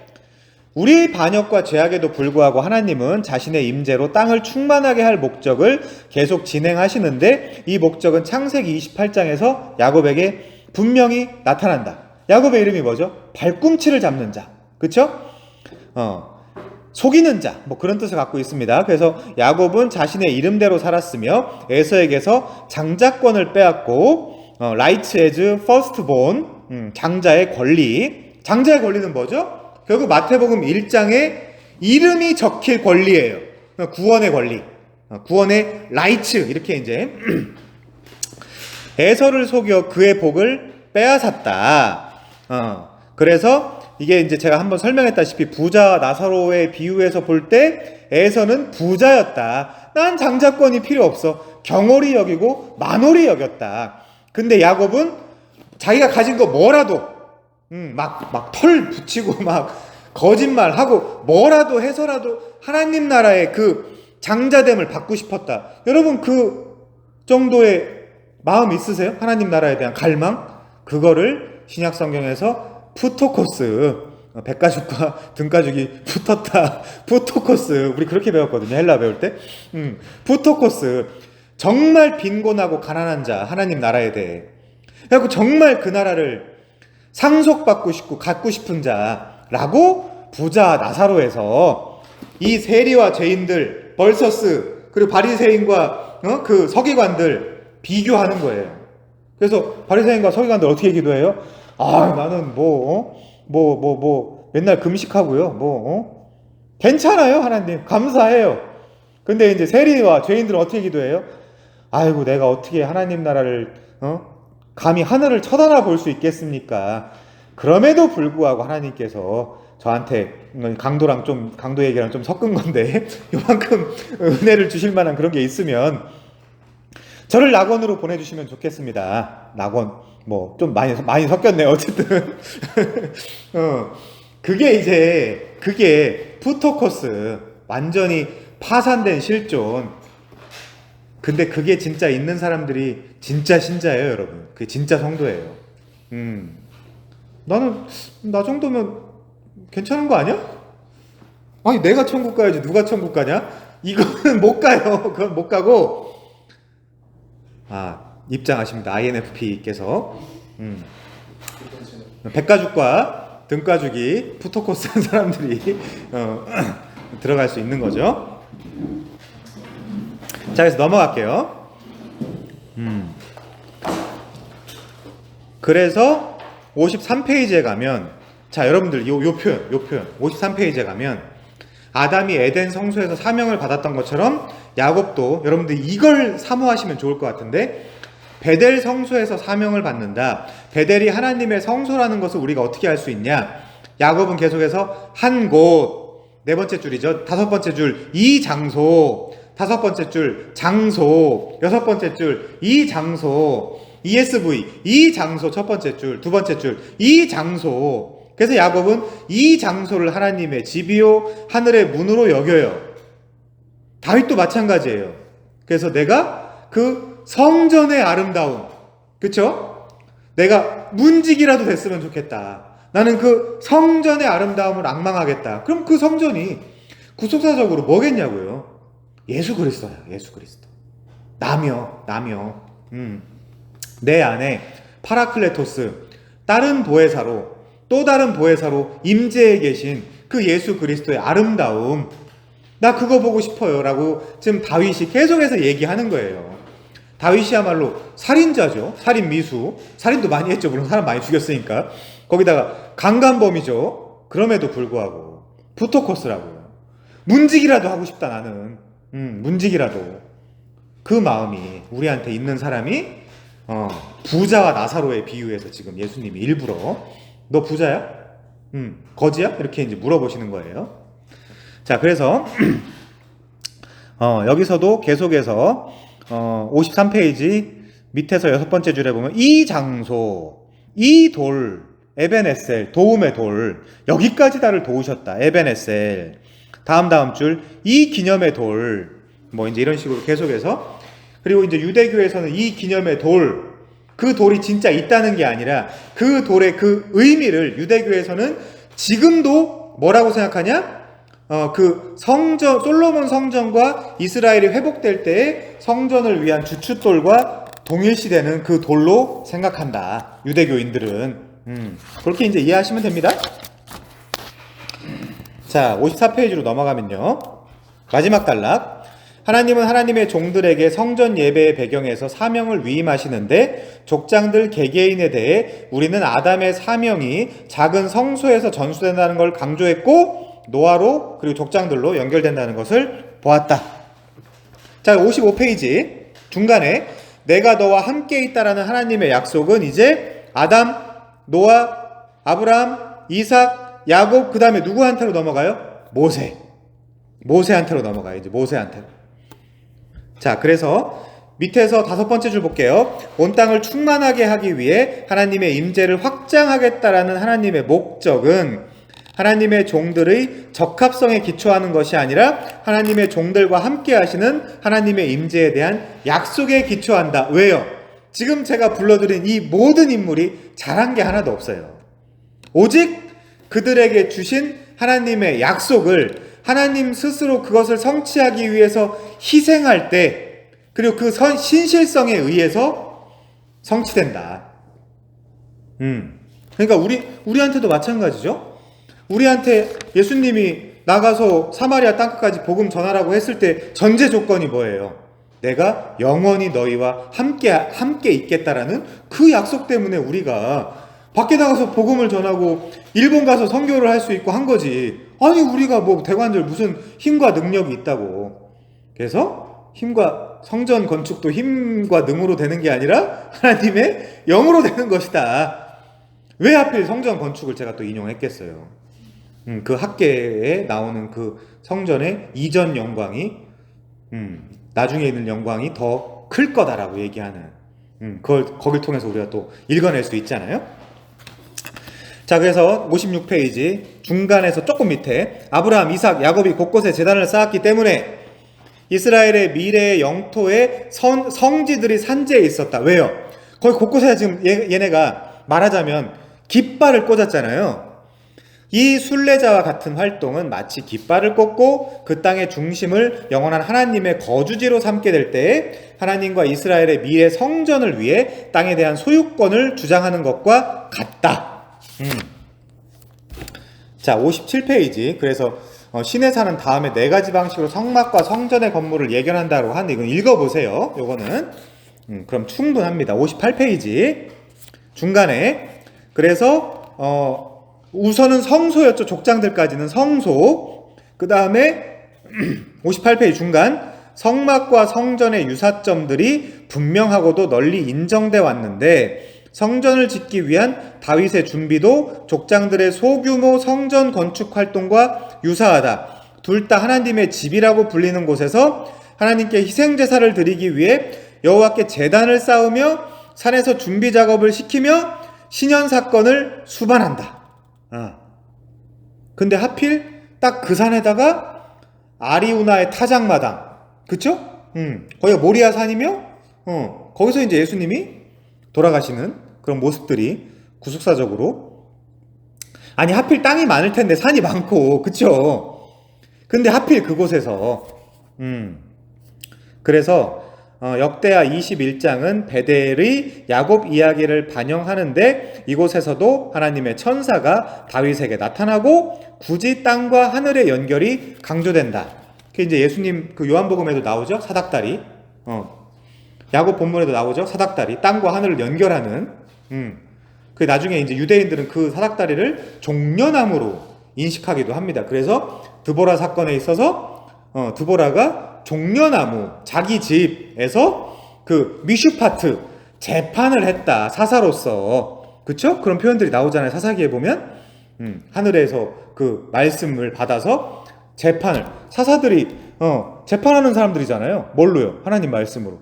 사다리 말씀을 받아서 그 종려나무 그 앞에서 굳이 자, 결론 볼 필요 없고요. 4장 에덴 리믹스. 그래갖고 지금 아담, 노아, 아브라함, 이삭, 야곱, 모세. 그래서 이제 이제 모세까지 온 거예요. 4장은 이제 모세를 설명할 건데, 자, 그 죄의 맥락에서 본 이제 어디로 넘어가겠어요? 성소들이, 족장들이 이스라엘 곳곳에다 세웠던 그 성소들이 이제 뭘로 넘어가요? 성막으로 넘어가요. 우리 모바일 폰 이렇게 많이 얘기하잖아요. 그래서 모바일 템플 이렇게 이제 많이 이야기합니다. 성막을 텐트라고도 이야기를 하고요. 자, 한번 보겠습니다. 에덴 리믹스, 에덴 리메이크라고 불러도 돼요. 에덴 리믹스, 에덴 리메이크. 그럼 벌써 뭘 상징하고 있죠? 에덴이 다시 만들어진다. 절대 하나님은 이 에덴을 포기하지 않는다. 에덴은 결국 뭐다? 성전이다. 하나님은 성전을 포기할 마음이 없다. 까지 지금 모세한테까지 온 거예요, 지금. 그쵸? 그게 어디까지 가겠어요? 요한계시록 21장, 22장까지 가는 거죠. 새하늘과 새 땅까지. 자, 밑에서 두 번째 줄, 성경의 성막도 일종의 리믹스, 리메이크인데 이 경우 죄의 맥락에서 본 에덴의 리믹스라고 할 수 있다. 왜요? 이제는 이 성막에서 결국엔 죄를 해결하기 위한 도구들이 등장하잖아요. 자, 어디를 보시면 좋냐면요. 밑에서 일곱 번째 줄. 이번 장에서는 우리는 어떻게 성막의 삼중 구조가 에덴 성소의 삼중 구조를 반영하는지를 볼 것이다. 성막에 대한 우리의 논의는 이후에 등장할 성전에 대한 설명과 함께 엮이게 될 것인데, 그러니까 이제 어떻게 된다는 거예요? 성막이 또 성전이랑 또 엮인다는 거예요. 이는 성전이 성막의 구조를 따라 건축되기 때문이다. 그래서 하나님은 계속해서 여호와께서는 모세에게 식양대로 지어라, 식양대로 지어라, 하늘의 모양을 번떠서 지어라, 성막을 이런 말씀을 많이 하시거든요. 자, 이 삼중구조 안에서 우리는 특별히 성막에서 죄의 문제를 다루기 위해 요구되는 규정에 초점을 맞출 거다. 그러니까 세 개만 볼게요. 세 개. 성막의 삼중구조. 첫 번째, 지성소가 있어요. 지성소는 그 성막 안에서 제일 성스러운 장소예요.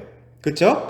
지성소는 most holy place, 영어로 번역하면 most holy place, 하나님이 머무시는 우주의 천상적인 차원을 상징한다. 그러니까 거기 자체가 어디예요? 하늘이에요. 하늘. 이 세상도 어떤 구조로 지어졌다? 하늘, 땅, 바다. 그쵸? 성경에 계속 나와요. 하늘, 땅, 바다. 자, 메라포 한다는 거예요. 그래서 언약궤는 하나님이 자기 백성과 여기 함께 계시다라는 것을 입증한다. 근데 이제 솔로몬 성전 파기할 때 언약궤가 사라지죠. 근데 하나님은 뭐라고 더 이상 안 하세요. 뭐 언약궤를 또 만들어라 뭐 이런 얘기 안 하세요. 왜? 하나님은 이미 그 성전을 하나님의 집으로 생각하지 않아요.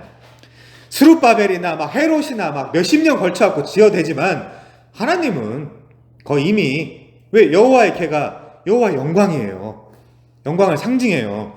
그 여호와의 궤랑 요단강을 건너면 물이 갈라지고, 그쵸? 여호와의 궤랑 전쟁을 나가면 다 승리하고, 했는데 그 영광이 이제 사라지는 거예요. 자, 그래서 천사인 그룹이 에덴에 있는 하나님의 임재와 하늘 성전에 있는 하나님의 보좌로 가던 길을 지켰던 것처럼 조각한 그룹이 지성소에 있는 언약궤를 지킨다. 그래서 못 들어가는 거예요. 마치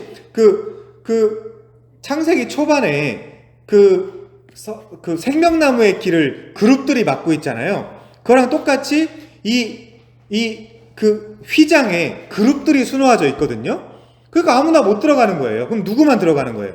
1년에 한 번 대제사장이 그 백성들과 자기의 죄까지 다 속죄하고 나서야 1년에 한 번 들어갈 수 있어요. 속죄 안 하고 들어가면요. 그 안에서 뻘짓하면요. 그러면 이제 종을 매달아가지고 이 줄을 막 흔들어 보면 얘가 이제 인식을 할 거 아니에요. 근데 이제 아무 이제 반응이 없거나 이제 막 그러면 그냥 끌어냈어요. 밖에서.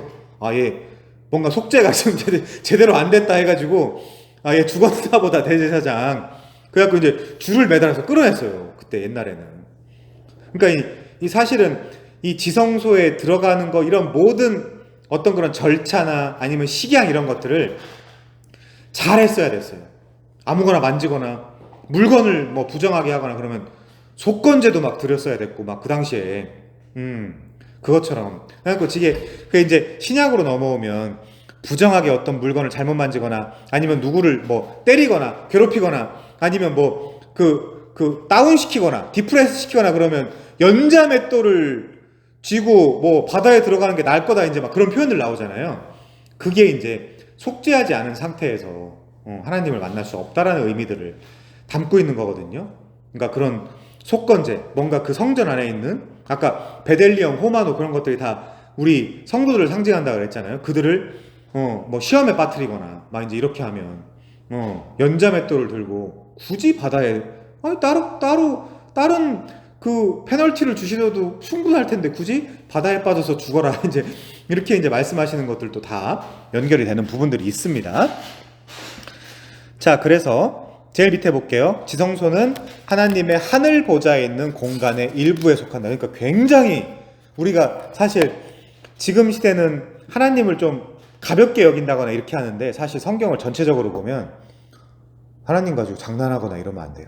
사실 예수를 믿은 이후에도 막 만홀히 여기거나 막 뭔가 물론 우리의 친구인데 이제 뭐 하대하는 친구는 아니잖아요. 하나님이 우리의 친구는 맞아요. 근데 막 하대하는 친구는 아니란 말이에요. 이렇게 성경의 전체적인 보면 그림을 보면 성경에서 우리한테 데살로니가서에서도 얘기하지만 하나님의 우리를 향한 뜻이 뭐라 그래요? 거룩이라 그래요. 거룩, 성별, 성별. 하나님이 우리와 교회를 향한 뜻은 거룩이다라 그러지. 뭐 칠렐레 팔렐레 뭐 놀라고 하는 거 아닙니다. 64페이지 가면 그래서 근데 그 하나님의 궤 위에 두 그룹 위에 뚜껑이에요. 거기 이제 두 그룹이 이렇게 딱 있는데 서로 마주 보고 있는데 거기서 이제 좌정을 하시는 거죠. 그래서 다음 줄 언약궤가 하나님의 천상적인 임재를 상징했기 때문에 거기서 그래서 피를 뿌리는 거예요. 왜? 그냥 못 만나니까. 지성소 밖으로 언약궤가 이동하는 것은 하나님, 거기가 힐라스테리온이라 그랬죠? 화목 장소, 예수님을 상징합니다. 하나님 자신이 이동함으로써 화목 제물은 힐라스모스, 지상 영역으로 침투해서 하나님의 대적들을 흩어버리는 것을 의미한다. 언약궤, 법궤. 다음 줄 봅시다. 요약이니까. 하나님은 증거궤 위에 있는 두 그룹 사이에서 자신의 계명을 자기 백성들에게 말씀하시는데 이곳은 천상에서 지상 영역으로 하나님의 계시가 침투하는 곳이다. 하나님의 말씀이 지닌 중심적인 위치는 언약궤에 들어있는 돌판, 즉 자기 백성과 세우시는 하나님의 언약의 말씀에서 분명히 드러난다. 지금도 마찬가지예요. 아까 제가 휘장이 찢겨졌던 걸 말씀드렸는데 휘장이 찢겨졌다는 의미가 마태복음에 왜 굳이 나오냐면 여러분들이 그 휘장을 지나서 하나님을 언제든지 만나라는 의미인데 그 휘장에 그러면 이 구약적 그림들을 가져와 보면 그 휘장에 있는 법궤, 그 위에 법궤 뚜껑에서 여러분들과 하나님이 만나서 거기서 여러분들이 지켜야 될 명령을 주신다고 표현되어 있잖아요, 구약에. 그럼 여러분들이 지금 진짜 되게 깊은 신앙생활, 하나님과 진짜 무슨 직통계시 이런 거 말고 하나님과 되게 깊은 대화, 정말 깊은 교제, 어디 가서 하는 거예요? 지성소 가서 하는 거예요. 그러니까 이 원리들을 우리가 그냥 쉽게 생각할 게 아니에요. 아, 내가 이 만족스럽지 못한 인생, 신약 성경에 기록되어 있는 적이 없어요. 사도들은 그렇게 힘들었어도 만족스러운 삶을 살았어요. 그들은. 신사도들은 동의하지 않겠지만 왜냐면 부와 건강의 복음이니까. 그러면 우리도 현실은 어렵다 하더라도 만족스러운 신앙생활 하기 위해선 지성소에 가야 돼요. 그게 언어는 제가 마음에 안 들어요. 성경에 아무리 써 있어도. 그게 어떻게 써 있냐면 경건에 이르기를 연습하라라고 써 있는 거예요. 그게 여러분 그 표현은 제가 마음에 안 들어요. 그 표현은 경건에 이르기를 연습하라, 훈련해라. 그게 지성소에 들어가고 하나님을 만나고. 아니 어디도 신약에 어디도 그냥 가만히 있고 니네가 예정론만 외치고 있으면 하나님이 만나줄 거야 라고 써 있는 부분은 없어요. 기도하고 더 진지하게 묵상하고 하나님 말씀. 애아들은 문제가 뭐냐면 너무 상세히 가르쳐줘서 문제야. 그러니까 스스로 성경을 안 보려고 그래. 아니요, 스스로도 보시고 하나님한테도 골방에서 그 골방은 아닙니다. 산상수훈에. 어쨌거나 여러분들 그 개인적인 공간 있잖아요. 거기서 무릎 꿇고 기도도 해보시고 하나님, 저 하나님 만나고 싶어요. 그 갈증 때문에 미치겠어요. 그 갈증. 아니 거기 가면 하나님 저한테 말씀해 주신다는데 우리가 그 앱센스, 프리센스로 우리가 구분할 수 있거든요. 하나님의 임재, 프리센스, 하나님의 부재, 앱센스. 성도가 제일 고통스러울 때가 앱센스 오브 갓이에요. 사실 돈 없어서가 아니에요. 아니 그런 성경은 써 있는 데가 없어. 내가 사도들, 내가 성도인데 돈 없어서 너무 힘들어요, 하나님. 내가 결혼 못해서 너무 힘들어요. 트럭이 안 팔려서 너무 힘들어요. 그런 건 안 써 있어요, 성경에. 아니, 당신 얘기는 아니에요. 어쨌든 그걸 비유를 하자면 그렇다는 거지.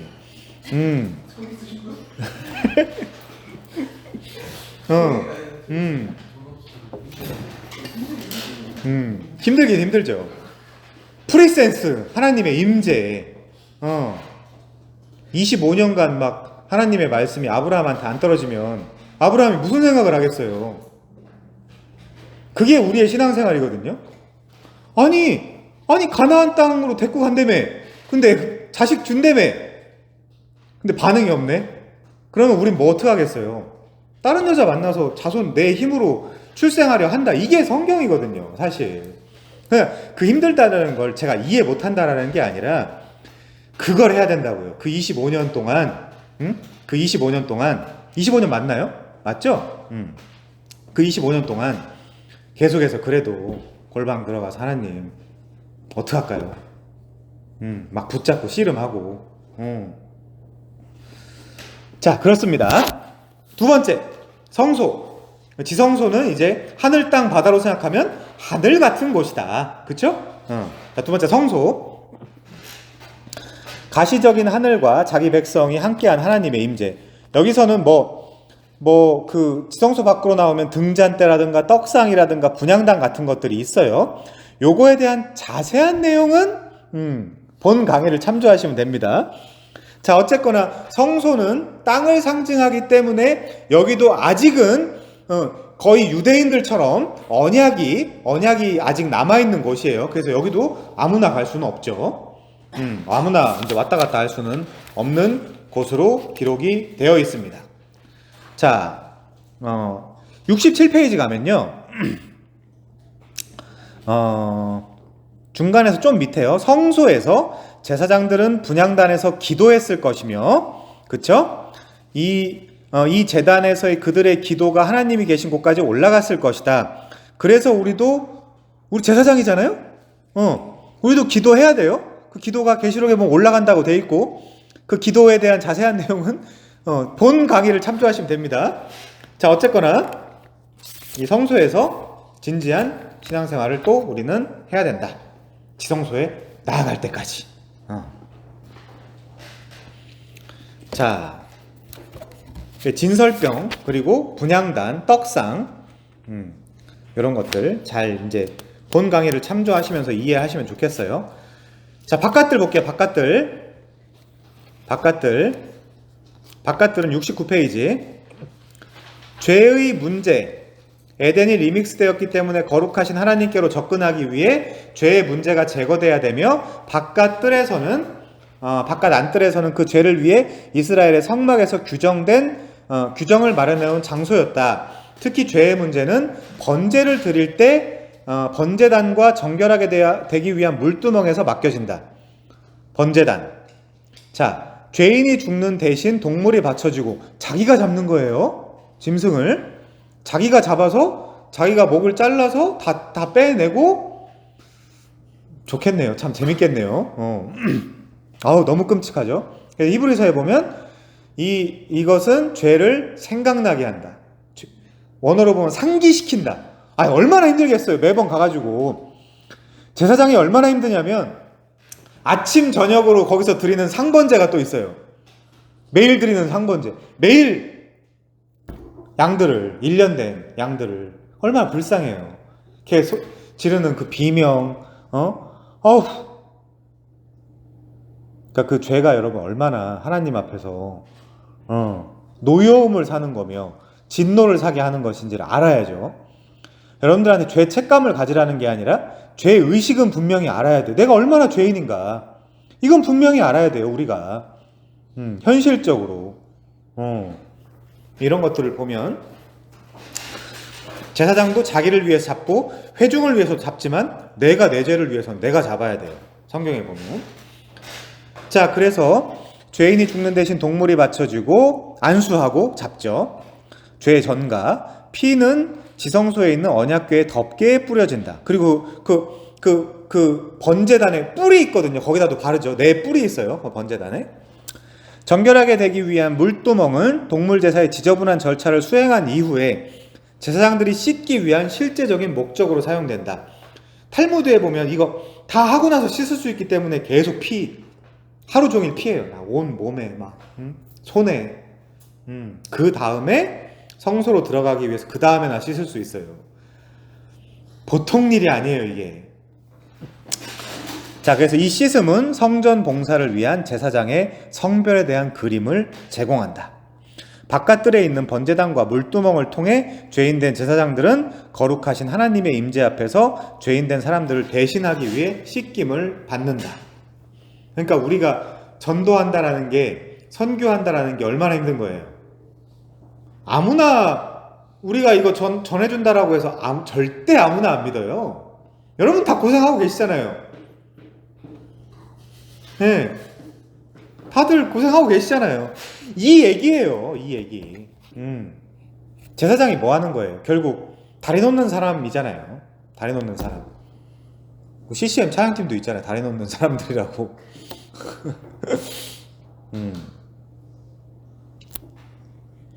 자, 그래서 제일 밑에 보면 이런 동물들의 피가 육체를 정결하게 했듯이, 정결하게 했다고 하지 않아요. 신약의 평가는 죄를 생각나게만 한다라고 하지. 오히려 하나님의 아들의 피가 어찌 하나님을 섬기게 할 수 없겠느냐, 이렇게 나오지.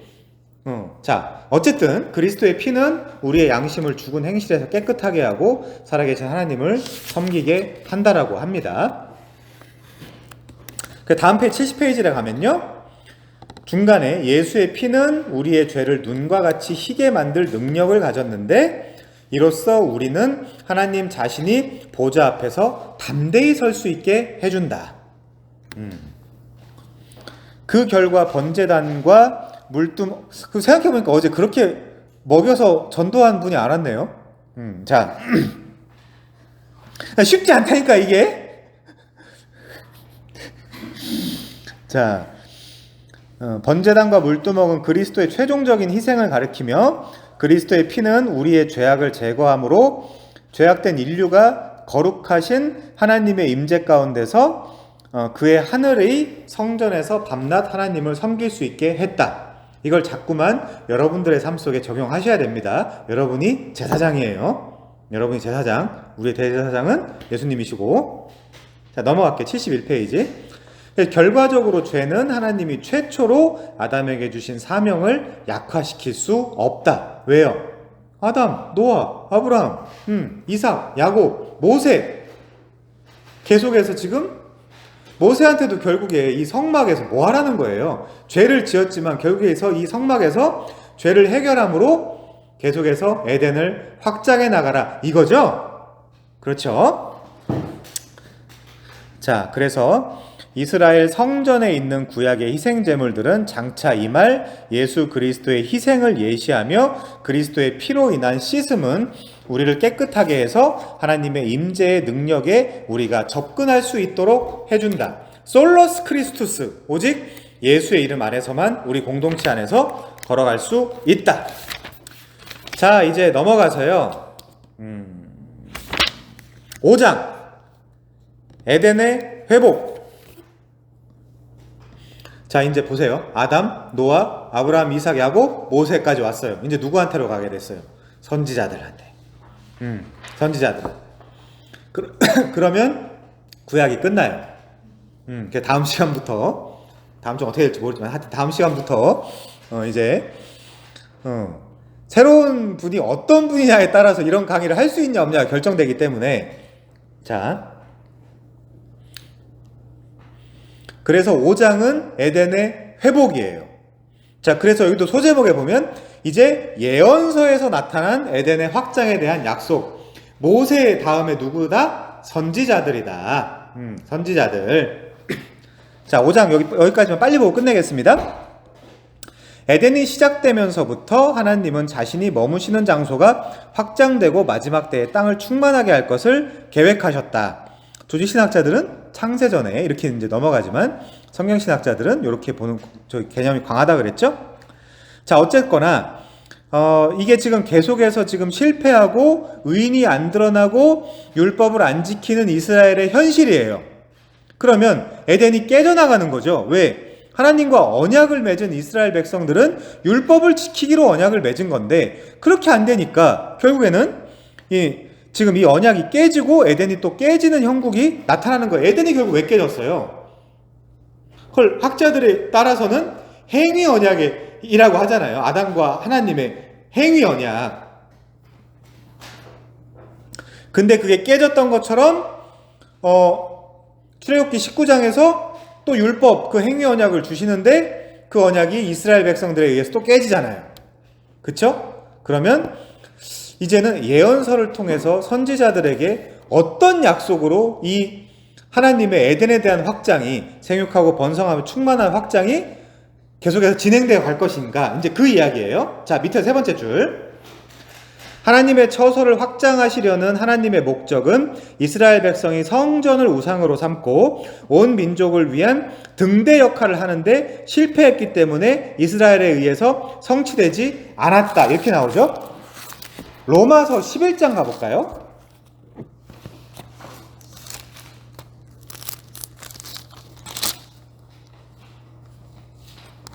로마서 11장에 보면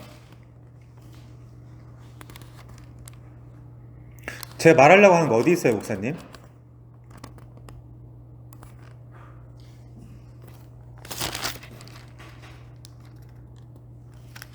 이게 지금 제가 말하려고 한 거 어디 있어요, 목사님 한 거 없어 보이니까 좀 지워주시고요.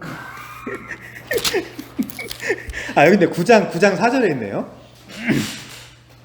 9장 4절에 그들은 이스라엘 사람이라 그들에게는 양자됨과 영광과 언약들과 율법을 세우신 것과 예배와 약속들이 있고 조상들도 그들의 것이요 육신으로 하면 그리스도가 그들에게서 나셨는데 얘네가 뭐 했어요? 등대 역할을 안 한 거예요. 그쵸? 예, 등대 역할을 안 한 거예요. 다행히 빨리 찾았으니까 안 지워주셔도 됩니다. 자, 어쨌든 그 등대 역할을 안 해서 에덴이 확장되지 않았다 이렇게 이해하시면 돼요. 이스라엘이 모세 이후에 시내산에서 언약을 맺었어도 안 했다. 그래서 그게 어디까지? 불의한 청지기까지 간다. 자, 넘어갈게요. 그래서 78페이지 이스라엘 백성이 살아계신 하나님을 신뢰하지 않고 도리어 성전 자체를 신뢰한 것을 강하게 질타했다. 성전은 아니에요. 아무것도. 오히려 성전에 임재하실 하나님을 신뢰해야죠. 그 결과 하나님은 너희가 신뢰하는 바 내 이름으로 일컬음을 받는 이 집을 심판하고 멸망시킨다고 하셨다. 그래서 어떻게 돼요? 포로로 끌려가요. 포로로. 그래서 이스라엘은 포로로 끌려갔고 성전은 파괴됐다. 그래서 이번 장에서는 우리는 어떻게 예언자들이 포로 생활 이후에도 에덴 같은 새로운 성전에서 자신의 임재를 확립하고 확장시키려는 하나님의 목적을 반복하는지를 살펴볼 거다. 그래서 이스라엘의 포로 귀환은 에덴의 회복으로 해석된다. 자, 그래서 포로로 끌려갔다가 다시 돌아오죠. 고토라 그러잖아요. 너희 원래 땅, 본향 땅. 에스겔 36장 같은 데 가면 그래서 내가 반드시 너네들을 원래의 땅으로 물에서 씻기고 새 영을 줘서 돌려보낼 거다. 이제 그렇게 얘기하시잖아요. 자, 그래서 에덴에 확장될 때 민족들이 돌아올 것이며 아담에게 주어진 하나님의 명령이 성취될 것이다. 그래서 이제 사실은 이 선지서 끝나면 이제 구약은 없잖아요.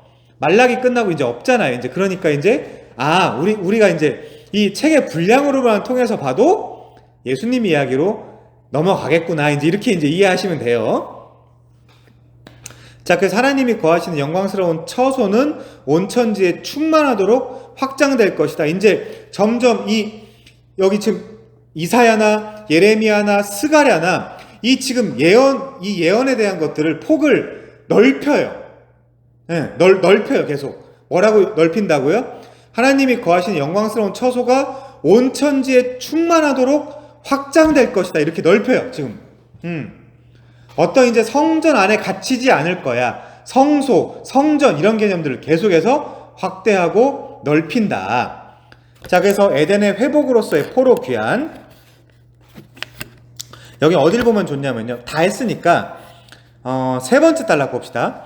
여호와가 사라의 불임 상태에서 회복시켜. 이거 사라만이 아니죠. 라헬도 인용하죠. 예레미야 3장 15절에서. 근데 뭐라고 얘기하냐면 열매 맺지 못하는 상태, 출산하지 못하는 상태.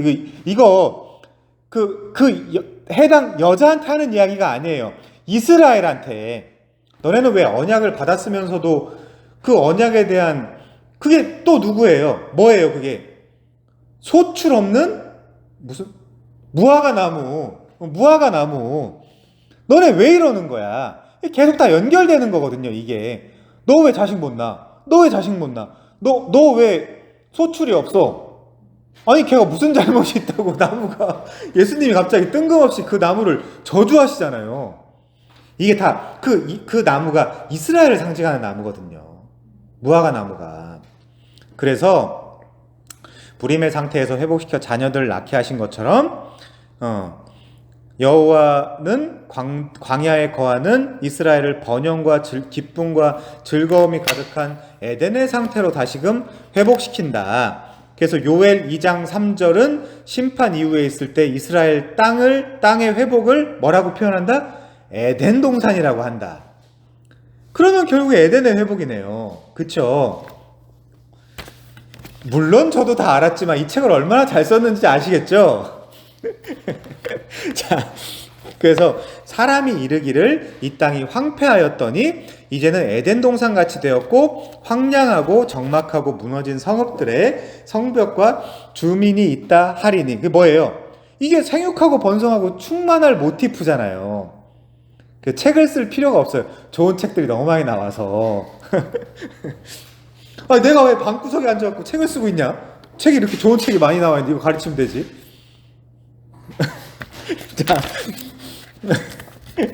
자, 빨리 갈게요. 여기는 목사님 마음에 안 드시면 잘리시면 돼요. 80페이지. 하나님은 에덴의 회복을 약속하실 뿐 아니라 이스라엘 백성을 수가 많고 번성하게 하겠다라고 약속하신다. 이는 에덴에서 주어진 최초의 사명, 즉 생육하고 번성하여 땅에 충만하라는 명령을 성취한 것이다. 그쵸? 그래서 중요한 건 그거예요. 요점은 그러니까 뭐 세부적으로 다 했으니까 요점은 이제 드디어 거의 끝에 왔다. 에덴이 완벽하게 회복될 거의 끝 지점에 왔다. 그래서 이 나비, 네빔, 요 선지서들 그리고 선지자들, 예언자들한테 이제 마지막으로 그래서 이제 사실 이제 점점 더 이게 점진적이고 점층적이다라고 하거든요. 그래서 이제 이사야 같은 사람들이 이제 뭐라고까지 이야기하냐면 처녀가 아들을 낳으리니 이름을 임마누엘이라 하라. 이런 식으로 이제 점점 구체화가 되는 거예요. 그 아들이 이 에덴을 회복하고 완성하겠구나. 이런 식으로 이제 점점 더. 자, 그래서 밑에서 6번째 줄. 새로운 성소는 수효가 많아지고 약속의 땅에 거주하는 모든 하나님의 백성 너머로 뻗어나갈 것이고 단순히 예루살렘 성전이나 예루살렘 성읍에 제한되지 않을 것이다. 이것은 하나님의 거하시는 종말의 처소가 확장될 것임을 보여준다. 그래서 우리가 다 뭐예요? 지금 성소라니까요. 얼마나 많이 확장된 거예요. 이 INFP들도 성소잖아요. 그러니까 이게 어마어마한 확장이에요. 제가 볼 때는 이건 보통 확장이 아니야. 내가 볼 때는. 이건 꼭 넣어주세요. 놀라운 확장이에요. INFP들이 쟤네들까지 예수를 믿는다고? 이건 진짜 놀라운. 자, 빨리 넘어갈게요. 말 나오기 전에 82페이지 두 번째. 혹시 인터넷으로만 들으시는 분들은 제 INFP에 대한 비하가 전혀 아닙니다. 우리가 6,000시간이 넘었더라고요. 시청시간이. 근데 구독자는 100명밖에 안 돼. 어려우니까 아마 반복해서들 보시는 것 같은데. 자, 어쨌든 그 시간 이게 넘어가면 메일 오는 거 아세요? 이거 막 알려주더라고요, 구글에서. 축하합니다. 뭐 시간이 뭐 6,000시간이 넘었습니다. 이렇게 막. 자, 그래서 작은 시간으로 에덴과 소망을 회복하기. 에덴과 열방을 향한 소망을 회복하기. 그래서 에덴이 포로 귀환을 통해 회복되면 소망의 불빛이 열방, 고임을 향해 비춰진다. 그래서 우리한테까지 지금 온 거예요. 그래서 이사야 54장은 에덴 성전을 회복한 상태로만 묘사하는 것이 아니라 에덴을 확장하는 모습으로 묘사를 하는데, 읽어봅시다. 네 장막터를 넓히며 네 처소의 휘장을 아끼지 말고 널리 펴되 너의 줄을 길게 하며 너의 말뚝을 견고히 할지어다. 자, 성전 신학을 안 배우고 이거를 읽으면 이게 뭔 소리야? 이런 거 왜 써놨어? 그러니까 우리가 이런 이미지들을 많이 알고 있어야 돼요. 그래, 성경, 이게 그거구나 라고 해서 잘 연결해서 볼 수 있습니다. 3절, 이는 네가 좌우로 퍼지며 네 자손은 열방을 얻으며 황폐한 성읍들은 사람이 살 곳이 되게 할 것임이라. 에덴이 황폐해졌잖아요, 쫓겨나서. 그쵸? 근데 넓혀지고 확장된다는 겁니다. 장막터, 하나님의 집, 장막, 이런 식으로 계속해서 확장된다. 넘어갈게요. 그래서 82페이지 두 번째, 야곱이 하나님의 임재하시는 베델에서 모든 방향으로 퍼져나가게 되었던 것처럼 이스라엘도 포로 생활 이후에 회복되어 하나님의 임재가 머무는 회복된 장막에서 열방 곳곳으로 퍼져나가게 된다. 퍼져나간다, 열방을 얻는다. 누구 때문에? 이제 예수님 때문에. 그래서 에덴이 간직했던 본래의 아름다움이 회복될 것이다. 자, 좋습니다. 넘어갈게요. 그래서 84페이지에 가면 두 번째 단락에 보면 그 다니엘 2장도 결국에 그 다니엘 2장에 어떤 그 환상이 나오죠? 금, 은, 동, 철과 흙으로 만들어진 거대한 신상이 상징하는 세상 나라가 나오는데, 그 화려한 권세에도 불구하고 손으로 다듬지 않은 돌이 신상의 쇠와 진흙에 발을 쳐서 부스러뜨린다. 근데 그 돌이 뭐예요? 구약 성경에서 성소다. 근데 그 돌이 또한 예수 그리스도를 상징한다. 왜요? 손으로 다듬지 아니한 돌이 어떤 형식으로든 성전을 가리키는데 이 다듬지 않은 한 돌은 세상에 충만해지고 확장되는데, 이 돌이 우상을 친 돌이며 태산을 이루어 온 세상을 가득하게 하는 원동력이 되는 돌이기 때문에, 그럼 그 돌이 누구겠냐고요? 예수님이라는 거죠. 그러니까 이 예언서들은 계속해서 전 세계적인, 그러니까 85페이지 중간에 하나님이 자신의 전 세계적인 성전을 세우시고 그 성전에 있는 자신의 보좌에서 다스릴 것을 뜻한다. 세부적인 것들은 다 풀어놨으니까 본 강의를 참조하시면 되겠습니다. 그래서 자, 마지막 단락 볼게요. 밑에 네 번째 줄. 우리는 결코 작은 시작의 날을 경시해서는 안 된다. 왜냐하면 하나님이 머무시는 작은 처소를 확장하는 것은 때때로 놀라운 곳에서 시작되기 때문이다. 지금 아담한테 준 것이 실패될 것 같았는데 노아한테, 아브라함한테, 이삭한테, 야곱한테, 모세한테, 그리고 지금 선지자들한테까지 그 작은 돌이 확장돼서 큰 돌이 될 것이고, 근데 그 돌을 이제 의지하는 자는 영광을 받고, 그 돌을 의지하지 않는 자는 넘어지고 수치를 당하고 부끄러움을 당하고 멸망하고 이렇게 되는 모습들이 계속해서 보이죠. 자, 마지막으로 레위기 26장과 3장 같은 데 보면 여기서도 다 이제 했던 이야기인데 87페이지 보겠습니다. 두 번째 단락. 레위기 26장 9절에서 하나님의 약속은 이스라엘의 신실성에 기초되어 있긴 하지만 그래서 실패해요. 레위기 3장 16절에 나타난 하나님의 약속은 이스라엘의 신실하지 못함에도 불구하고 여전히 지속된다. 근데 이것도 사실 이 책에는 회개라고 되어 있지만 회개가 아니라 하나님의 신실하신 언약, 그리고 그것을 지켜가는 하나님의 뜻 가운데 이루어진다. 다 했으니까 넘어가죠. 이거 하면 또 다시 하면 또 길어지니까. 자, 네 번째 보시면 스가랴 1, 2장과 이사야 66장에 나타난 회복 에덴의 비전. 자, 여긴 좀 중요하니까 볼게요. 스가랴는 하나님의 확장된 임재의 처소인 예루살렘에 대한 전망을 매우 장황하게 설명하는데, 하나님은 예루살렘으로 돌아오실 것이며 하나님의 집이 그 가운데 건축되며 예루살렘의 위에 있는 측량줄이 쳐질 것이며 지금 우리를 뭐라고 부르죠? 하나님의 이스라엘, 하나님의 예루살렘이라고 부르기도 해요, 신약에서. 그래서 예루살렘은 그 가운데 사람과 가축이 많음으로 성곽 없는 성읍이 된다. 그러니까 여러분이 그걸 우리식으로 표현하면 성령 충만해진다 이렇게 표현할 수도 있는 거예요. 그러시기 때문에 성전 복합체를 확장할 때에 여호와가 불로 둘러싼 성곽이 되며 그 가운데서 영광이 될 것이다. 그래서 예루살렘 전체를 하나님의 타오르는 영광스러운 임재가 머물 거룩한 성소로 이야기한다. 우리도 그렇죠. 불세례, 그걸 성령 세례라고 하잖아요. 그 성령 세례를 받고 성령 충만해서 이 하나님의 임재를 내 안에서 확장해가고 또 이 세상에서도 확장해가는 그런 사명을 받았다. 구체적인 것은 본 강의를 참조하시면 된다. 자, 그래서 밑에 저희 중간에 조금만 밑에 보면요, 거의 다 끝났습니다. 좀만 기운 내세요. 이스라엘 백성이 돌아올 때 하나님이 이스라엘 가운데 거주하실, 이거 드웰트라고 되어 있잖아요. 드웰트, 거주하실 것이기 때문에, 그리고 그곳에 하나님이 자신의 처소와 성막을 세우시면서 너희 가운데 머물 때에 많은 나라가 여호와께 속하여 내 백성이 될 것이기 때문에 이스라엘은 기뻐한다.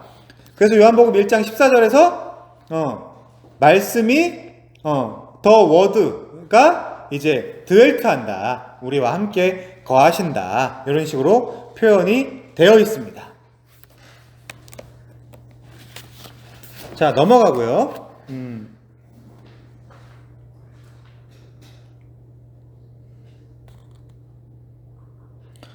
결론을 지읍시다. 결론을 1장부터 5장까지 전체 결론을 한번 지어봅시다. 그러니까 에덴은 성소로 출발한 것이 분명하다, 그렇죠? 그 에덴에서는 분명히 제사장이 있었다. 근데 그 제사장은 그 동산도 실패했고, 동산을 지키는 것도 실패했고, 그 가정, 그 교회도 지키는 것을 실패했다. 그래서 하나님은 이 에덴에서 아담을 쫓아내시긴 했지만 제사장 옷을 입혀서 쫓아내셨고, 그리고 이제 그것이 죄가 점점 더 관영해가는 이 시대 속에서 노아에게 생육하고 번성할 것을 또 요구하시면서 아담의 그 에덴에서의 그 에덴의 확장에 대한 그 임무를 다시 한번 상기시켜 주셨을 뿐만이 아니라, 또 이제 노아가 제대로 못하니까 아브라함, 이삭, 야곱한테 이제 다시 한번 그 약속을 주셨고, 그것들도 다시 한번 또 이제 선지자들에게 더 확대하고 확장하고 점진적이고 점층적으로 이제 더 이 에덴은 분명하고 완전하게 예수 그리스도를 통해서 한 아들을 통해서 완성될 것임을 보여주셨다. 이게 이제 1장부터 5장의 구약의 전체 흐름에 대해서 성전으로 보는 성경 이야기의 결론이었죠.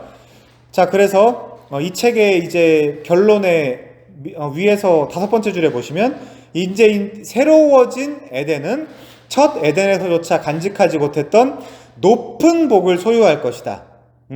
그래서 지금 고난을 당하고 있지만 장차 나타날 영광과 좋게 비교될 수 없기 때문에 기운내서 이 하나님의 말씀을 우리가 있는 그 위치에서 잘 전해주길 바란다라고 예수님이, 하나님이 부탁을 하신다. 그래서 모든 성경이 에덴의 회복과 확장으로 땅을 충만하게 할 것을 약속하는데, 이런 예언들과 약속들은 구약시대 때는 절대 성취되지 않는다. 왜? 이름부터 구약이니까.